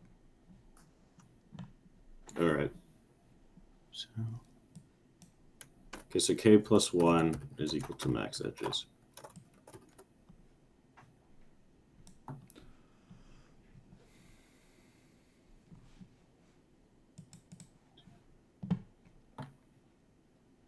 Yeah. So K plus 1 is equal to max edges. No. This is no done. Yeah, so I think what we're going to want to do is Dijkstra's, but instead of just checking visited, we will check. Yeah, we will have to do visited for K. And then like we can deterministically say that if we've already been there. Actually, wait, I don't think, maybe we don't have to do 2 dimensions here. We have visited, yeah. Let's say we'll call this unweighted distance. So at N, we have visited node N, like this, the value here will be, we visit node N at K edges. And then when we go to check through the adjacency list, we'll check if our number is less than this. So if our number is less than this, then we still push it as a possibility and we update it. But if it's greater than it, then we can pretty deterministically say, well, this is not a route we want to pursue, because this means we've already gotten there in less unweighted edges, so less than K stops. And we have gone there in a shorter distance just based on how Dijkstra's works. So there would be no reason for us to pursue that path. Mm-hmm. So basically the steps we'll do is we'll build adjacency list. We will init our priority queue. We will init our unweighted distance vector.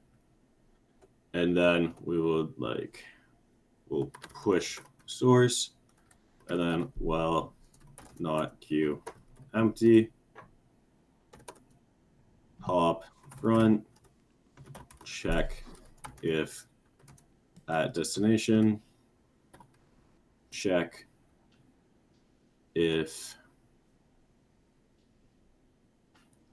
yeah, so the graph actually is going, what we're going to need here for our value is going to be our weight and the number, like the unweighted weight, basically. So it'll be weight, unweighted weight, and then just the node number. We'll call it that U. We'll check if at destination. We'll check if unweighted equals K plus 1. And in that case, we just continue. We can't pursue this any farther. We've already hit our max number of edges. And then we will loop edge list U.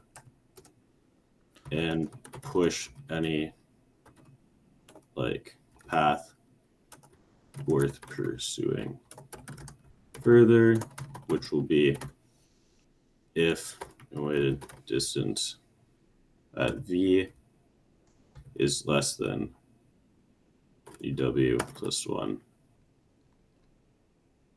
And then we'll just continue until we're at destination. And then what do we do? Yeah. And then if we don't do anything, we return -1 at the end. That would be our kind of logic flow. What's W, UW, and U? Like what's weighted? So, weighted? Yeah. Weight, unweighted, which is num edges and path, and then U per node. Weighted, And here, weighted. V equals adjacent node. What's the unweighted for? To check if this path is like worth pursuing. So basically, in this like distance graph, the only reason why we would want to go to V and like continue down this path is if we either haven't been to V before or we have been to V before, but it took us more unweighted distance. Okay. Like why not just label this number of edges or something like that? Like unweighted. Or like why do you pick that variable name of unweighted? Like no specific reason. Okay, I'm just wondering. Okay. Like yeah, it could be anything. Okay. So does that make sense? The logic? I think so. Let's go ahead and implement it and just figure out if it's all working. All right. So what are we returning? Returning an int. Let's say, what is this? Cheapest flight. And what are we taking in here? We're given vector int, which is flights.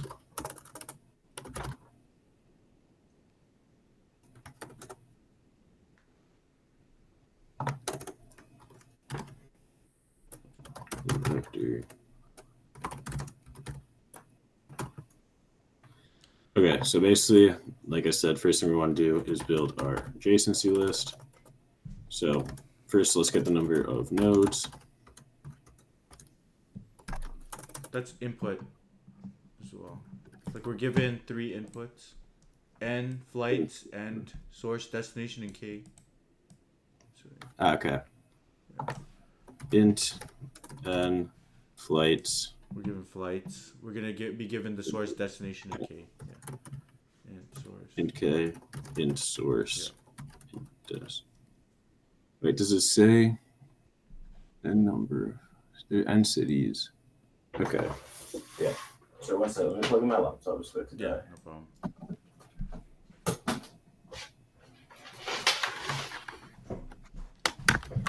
All right. Okay, so we have n already. So what we're going to want to do then is make our adjacency list, which should be a vector of vectors. Basically, how we'll do that is we will just loop over flight.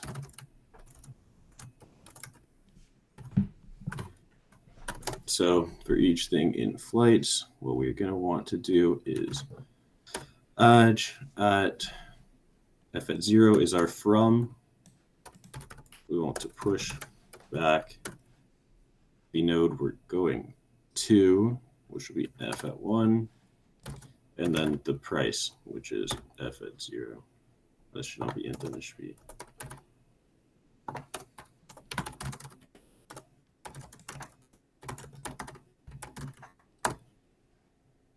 All right, so there's our adjacency list, and then we want to initialize our priority queue. So priority queue of what did we say we wanted? We wanted weight, like number of edges, and node. So we'll have that as a tuple.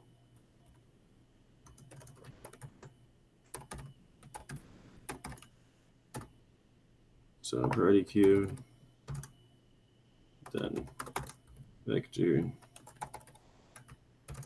then we want, okay, so priority queues are normally max queues, but we want it to be min.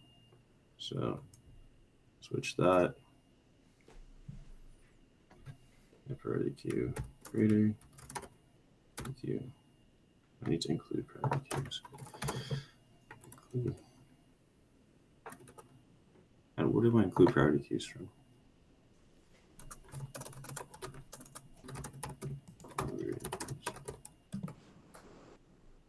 Priority queue.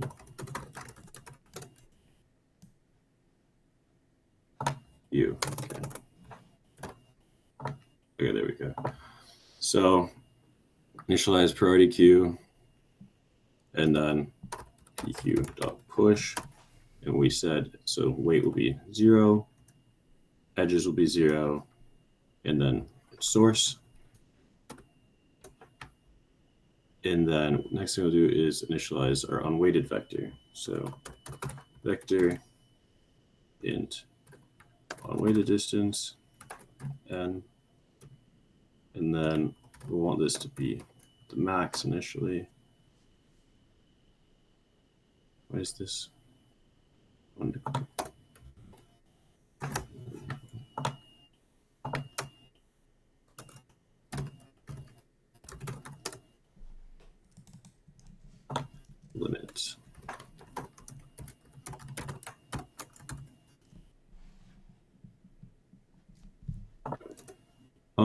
Okay, so yeah, initialize our unweighted vector, and we want to push source. So we did that already. We're also going to want to send unweighted distance at source equal to 0. And then, yeah, well, queue not empty. So well, not queue.empty. What we are going to do is get from the front of the queue. So auto weight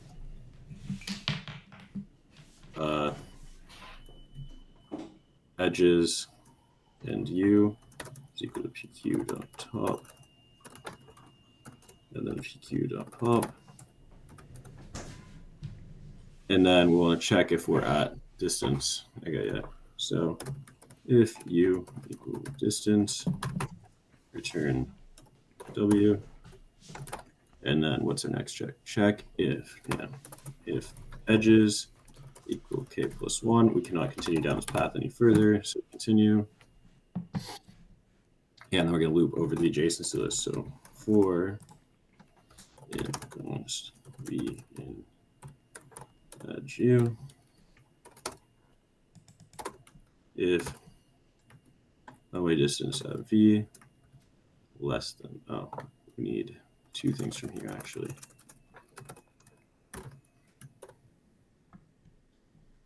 How do we make the adjacency list? It was v and then vw. So if unweighted distance is less than what? Less than edges plus 1, because that's what we'll be visiting this at. Right. Yeah, less than edges plus 1. Then away distance at v is equal to edges plus 1, and we can push this to the queue. So our queue is weight, so vw plus, yeah, so w plus vw, then edges plus 1, and then v. And then -1. Why is that saying that?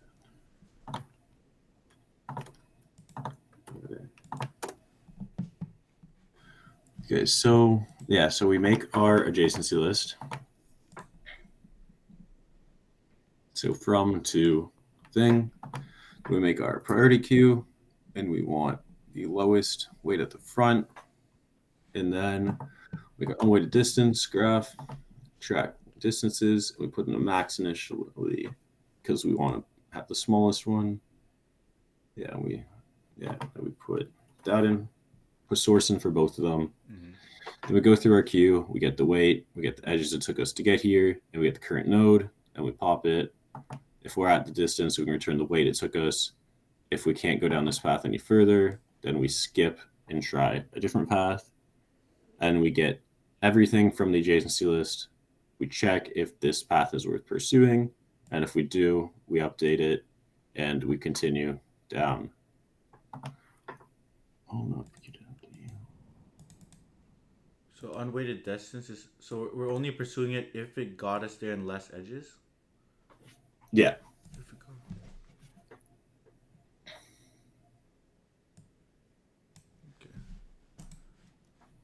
Okay, let's run it on a few cases. All right. Like, I'll just get some. No problem. Adjacency list, unweighted distance source. Check if that is.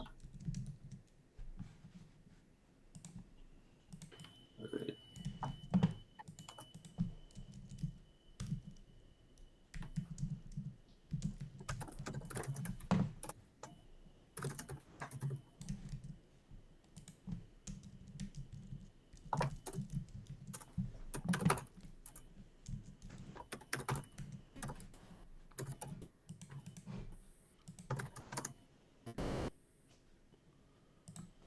Two,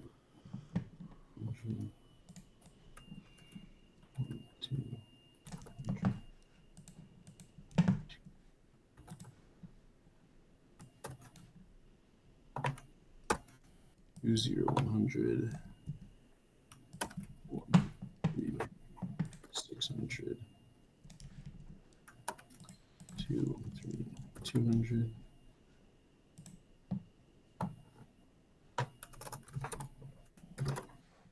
Plates. What was K here? K is equal to 1. Source is equal to 0. This is equal to There's an improvement 100 or 700. Oh shit. Hold on.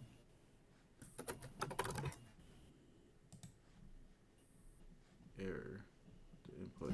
oh. It's giving the wrong result. It's giving us negative Yeah. 1. Okay, let's see. Did I put this in right? N equals 4, flights equals 0, 1, 100, 1, 2, 100, 2, 0, 100, 1, 3, 600, 2, 3, 200, then 4, source, wait, no, K equals 1, yeah. Source equals 0, this equals 3, okay. So yeah, let's see. So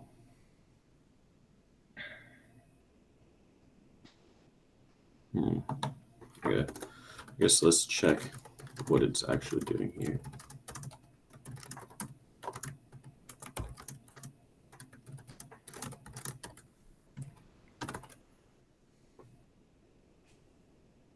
It's only visiting 0. What? Why is it doing that? Oh, this is the wrong way. Nice. There. Okay, so Run it on the other examples. yeah. Okay, so second example, N is 3. Then we'll update flights. Source will be 0. Destination will be 2. K will still be 1. But we're going to set flights equal to 0, 1, 100, 1, 2, 100, 0, 2, 500. The second one, this last one. Alright, let's go with the second one for now. Let's see. All right. 500. Cool.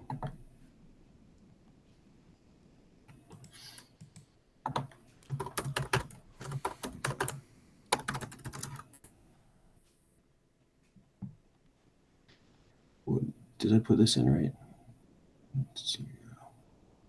Was it source 0, destination is 2, K is 1. Okay, yeah, there's something. 0, 100, 1, 2, 100, 0, 2, 500.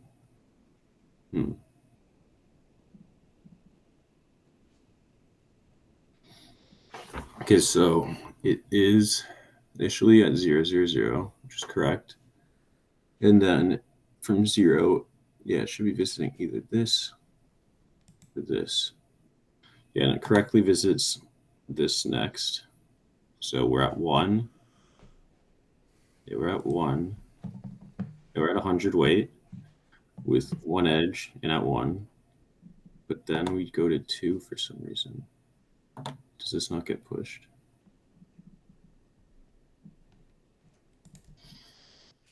Oh, because we found. Okay. Okay, so this middle edge isn't getting pushed, even though it should be, because we found a path in less K. But yeah, it's not optimal. So how do we fix this then? Instead of only pushing it for unweighted distance,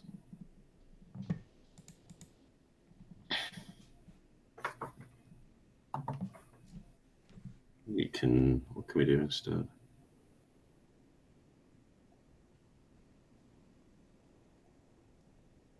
I think. Wait, distance is less than. Look, why are we only pushing it if it has less edges? That's the part that I was curious about. Let me check this. There. What did you add? I moved where we mark it as visited, but let me double check that's actually correct. Okay, what I'm thinking, the reason I'm doing it this way is what I'm thinking is, that edge case I was trying to explain earlier, where like an intermediate path gets us there with less price, but it's not the actual best path because we took too many edges to get there. And there might be a more expensive path that takes way less edges that does actually allow us to get to the final. So we can't just do a straight up like visited or not visited kind of binary set because of that, which is why I'm doing it this way.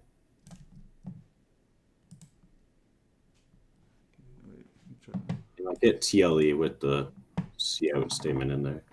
I'm trying to just copying and pasting it. Give me a sec. Yeah. 700, 200. Run it on the last example. Let's see. Yeah. 0, 100.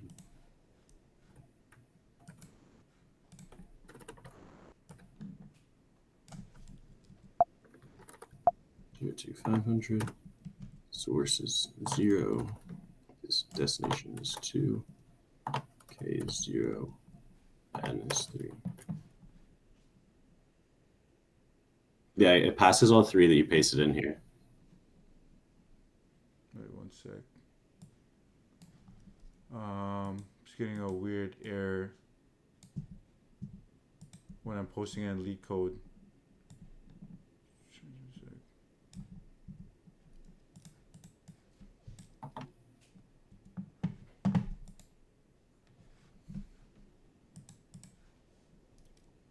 Oh, it's because I'm using type aliases probably. No, I had that. It was working initially, but find cheapest. Are you looking at the stream? No, let me switch wait, over. let me invite you to the lead code link. Pop it over. Posting it right here in the shit. The fuck. We're posting it into our meet. All right.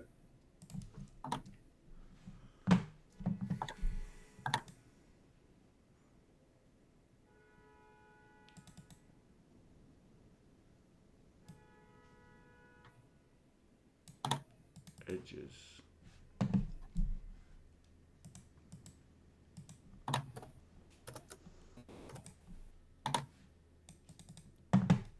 See when I run that? Okay. It passed. Yeah, you're missing a bracket. Oh shit, where am I missing that? This, if you can see where I'm highlighting right Nice, now, this one was submit. missing. Nice. Okay, sick. Good job. Thank you. Nice. What do you think? How was that? How did that go? I Yeah, think we we're went pretty much pretty at time well. there. Yeah, I mean, a little bit more debugging than I would have liked on both questions, to be honest. But I think in terms of understanding the questions, um, and like solving them, it went fairly well. Yeah, yeah. You were able to pretty much understand. Like the main thing that I seen people when I asked this one is they wouldn't understand to use Dijkstra's. I mean, you figured that out pretty much right away. Like some people try a weird DFS solution, and then you understand that it's not just regular Dijkstra's. You're gonna have some slight variant to just account for the edges. And for the first one, I think it was good intuition to quickly find out that it doesn't really matter left side or right side. It just matters if it's odd or not. And then Yeah, finding out the equation to calculate how many odds given n and m, right? The main thing was just the small issues with the way that you're combining it. Yeah. yeah. I guess if I separated that one out into variables, that one would have passed the first time. Yeah, it would have made it probably a little bit Yeah. easier to look at.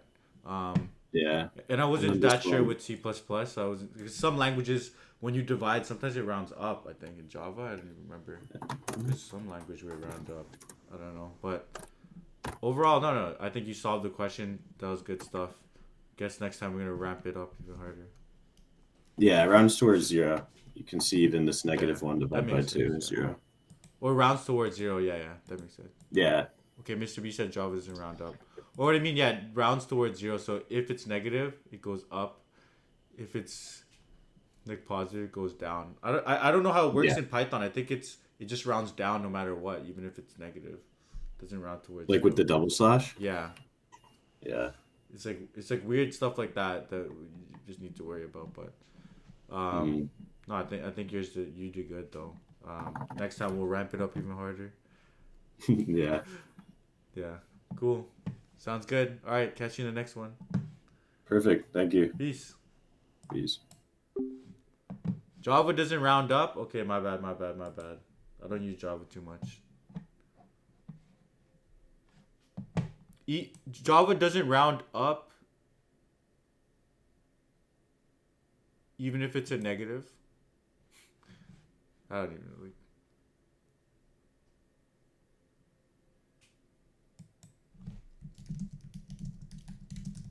On to the right.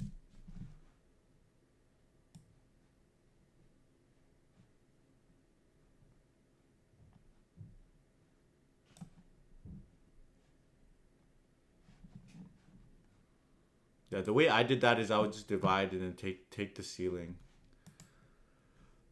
Nice, cool. All right, that's about it. Gonna enjoy my Sunday for the last little half. Probably gonna have to head into the office tomorrow, but.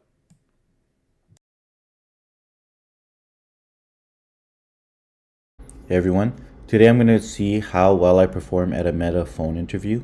So, this is the LeetCode premium feature. So you can go into LeetCode and pretty much go into interview here and assessment.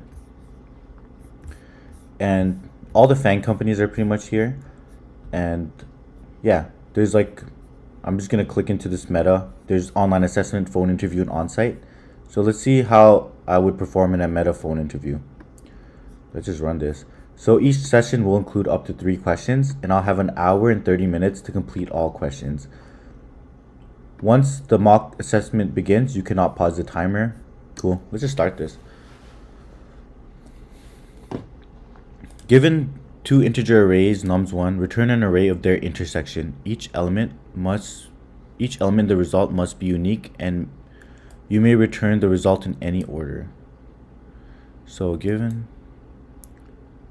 return an array of their intersection. So the intersection here is 2.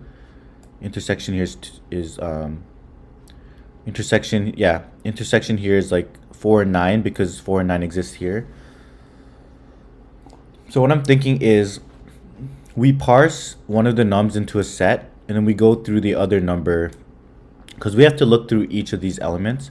So we convert one of the arrays into a set, and then we look into we go through the other numbers, and if there's a collision, we add that to like a result set as well, and then we basically convert the result set into a list before we return the result. That will give us unique result. So we're given a result. We'll say result is a set, and before we return, we'll turn like the result into a list. But we're gonna take nums one, and then we're gonna turn it into a set. I mean, we can just convert both of them to a set and do a set intersection. So let's not make this any more complicated than it needs to be. We'll say nums1 set equals, you just turn nums1 to a set, nums2 set equals set of nums2, and then intersection. You could probably one line this, but I don't want to make it too like, I don't want to do any crazy syntax. Let's say nums intersection. So you take the intersection of these two sets, and that'll give us like return us another set.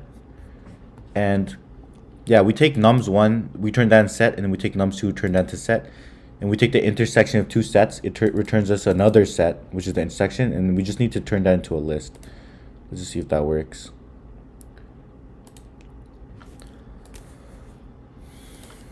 Let's see if it works on this.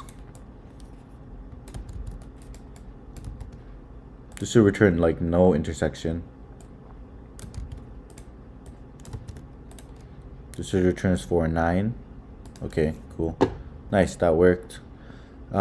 Let's move on to the next question. So, given the root of a binary tree, the depth of each node is the shortest distance to the root. Return the smallest subtree that it contains. Given a root of a binary tree, the depth of each node is the shortest distance to the root. Return the smallest subtree such that it contains all the deepest nodes in the original tree. Interesting.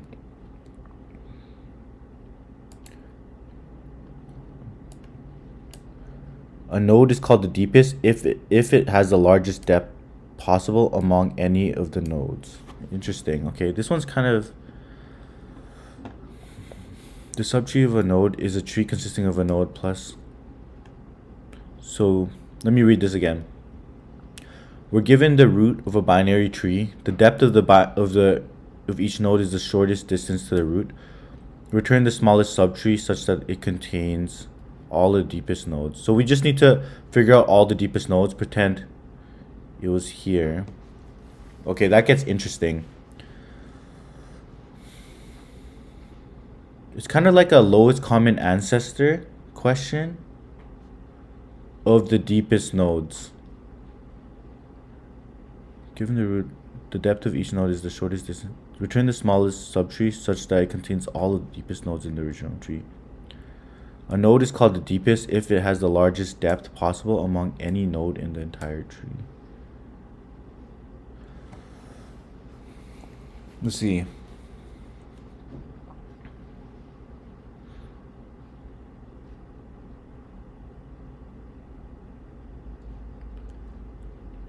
Yeah, I think it's similar to the lowest common ancestor question. So I think all we need to do is figure out two nodes that are the deepest and then find the longest common ancestor between these two nodes. If it's only one node that's the deepest, pretty much just return its parent. So, let's see. How are we going to do this? I think we can... What I'm going to do is like... I'm going to find... Pass. Let's see. This is actually a pretty good question. We won't Excala draw this, so we can just like quickly write it out here. What we're going to do is like find two of the deepest elements and Once we do that, we're gonna do find the lowest common ancestor of these two elements. So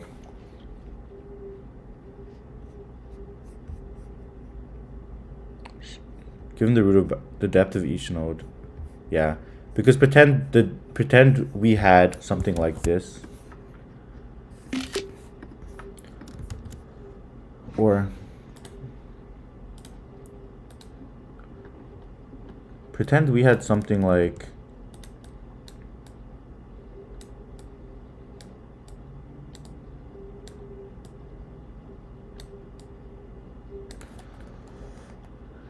essentially, if we had something like this, where are we? The result would actually be this guy, I'm pretty sure. Because the deepest nodes are here. So we need a subtree that contains all of those. So we have to find the lowest common ancestor, which is this node, and return that as the root of the subtree. Okay, that's a good question. So what I'm going to do is I'm going to find the deepest nodes.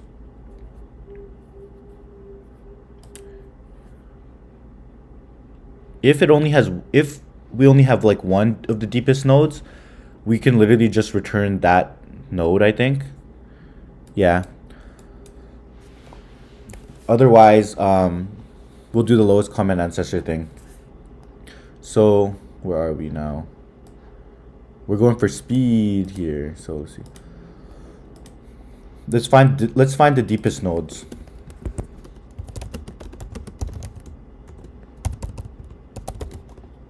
And to do that, we can use like a level order traversal or something. Self root. So we're gonna do a level order traversal to find the deepest nodes. So we're gonna start with we're gonna do a level order traversal.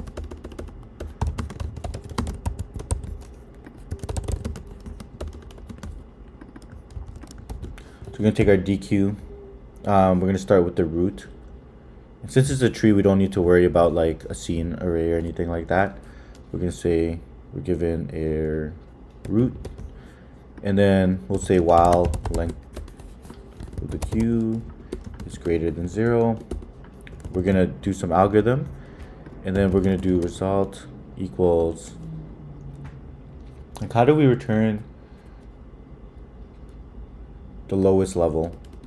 We'll make a hash map, levels equals like this, and then we'll say, or we can just do a map here, and what we can do is like return levels -1. That'll return like the very last level. And what we're gonna do is we're gonna do a level order traversal. So for in range, the length of the queue, what we're gonna do is we're gonna say candidate equals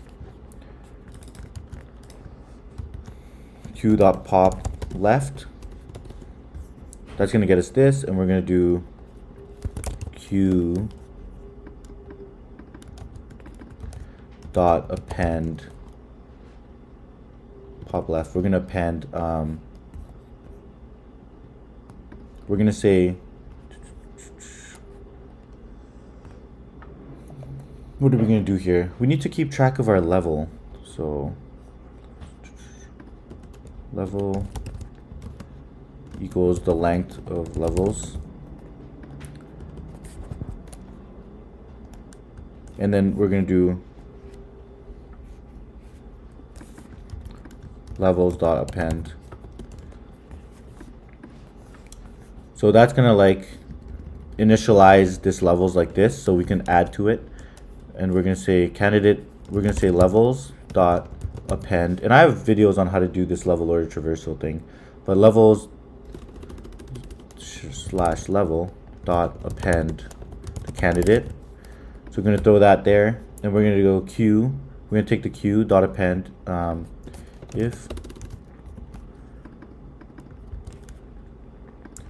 if candidate dot left, then we want to add that to the queue.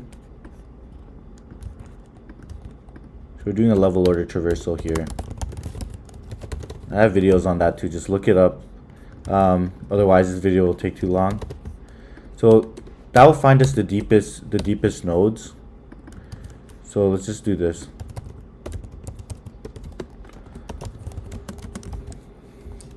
Self.find deepest nodes, and we'll give the root. Print. Then we'll say for node in deepest nodes, print node.value. We're just gonna try to see if this algorithm is working the way we want it to. So we're seeing like it's given 7.4 here, which makes sense. So we'll say if the length of deepest nodes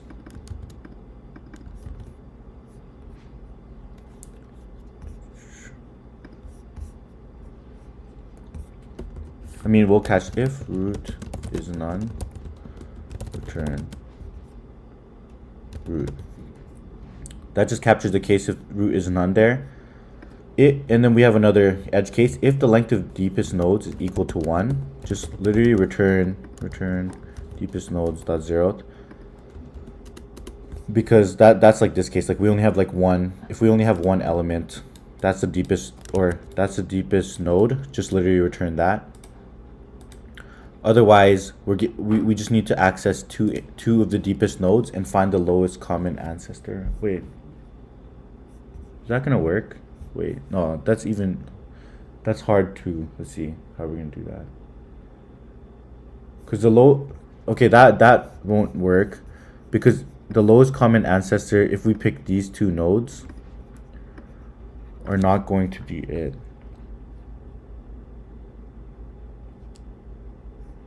So essentially what we need to do, do we need to like go upwards on the tree to find, like we need to, like now we have all the deepest nodes.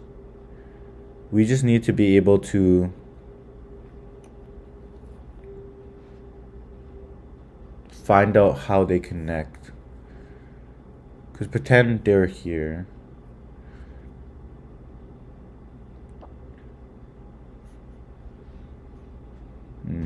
How would we do this? We basically need to find the lowest common ancestor of all nodes and not just two nodes. Because if we find this one, we'll return this, but the result is actually that. So that's a bit off. So what I'm thinking is we might need to like traverse up the parents until all the parents are equal. Well, that's hard. There must be an easier way to do this. Like, we need to know the lowest common ancestor of each of these parents. So I think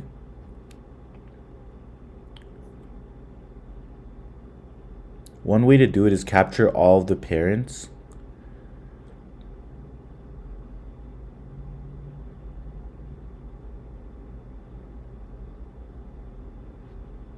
Let's see, but if there's a parent here, we don't want it to we want it to return this one and not that one. Let's see. Let me think about this for a second.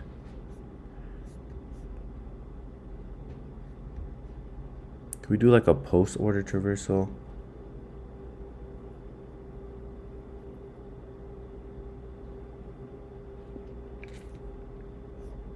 Can we do a post-order traversal in which we return the one, like we do a post-order traversal and we return the result on, like we count up the number of these nodes that have been seen.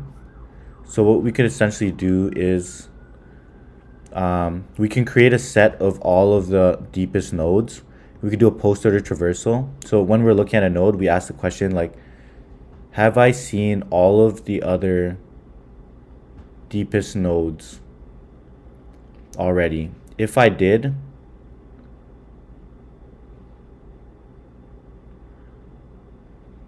yeah, essentially we do a post-order traversal, and every time we see a node that's the deepest that we have, we like increment the count, and the first one to hit the target. So pretend if we have 3, the first one to hit the, like it won't, like here it would count 2, and then here it would count like 1, 1, and then finally it will join here 2 plus 1 equals 3. The first one to return that would be the result. So, okay, that's gonna work, I think. Doing a post order traversal here. Let me just lower this. So let's just implement this here. So we have our deepest nodes. We should probably want to turn this into a set.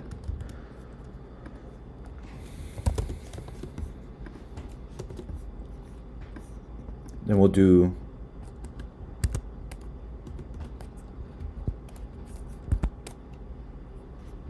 a post order. We'll be given like a node. We'll be given like a target, and then we'll also be given like a set of our deepest nodes. If node is none, just return. Then we're doing a post order. That means like look left.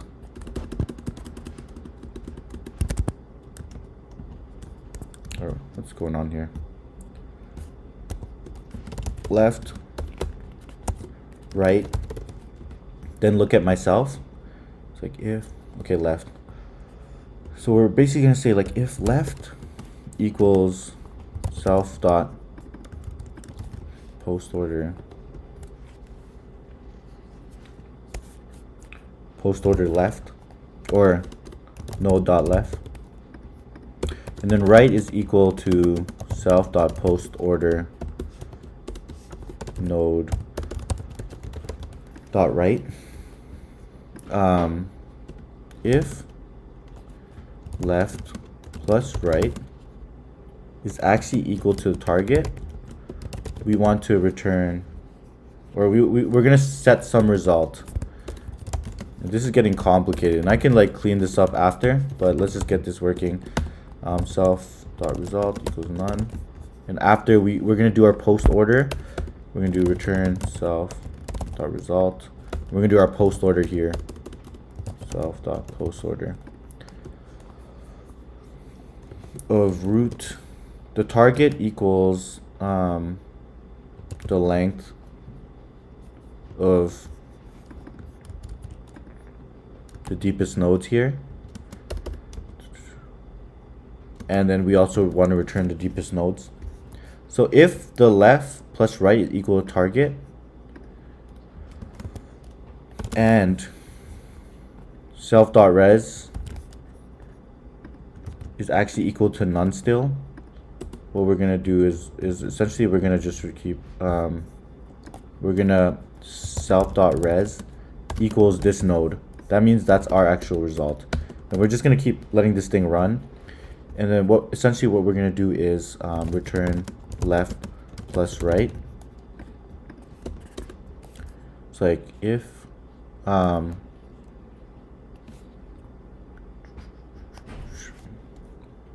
but I need to, like, if I am actually one of these, I need to return +1. So like if this node is in the deepest nodes, then I'll return left plus right +1.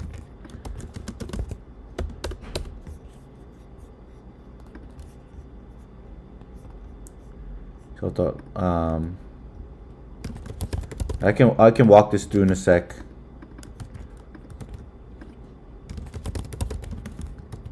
I'm just itching to submit that.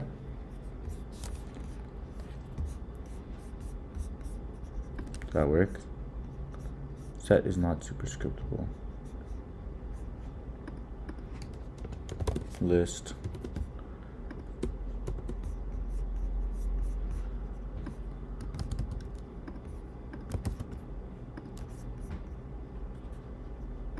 Let's see if this works.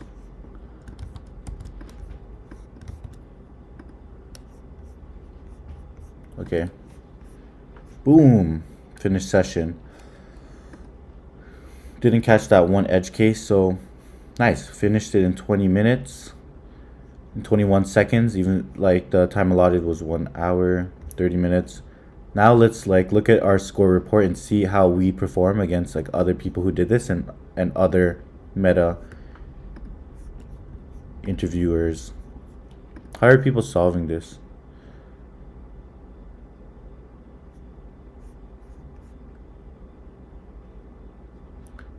BFS.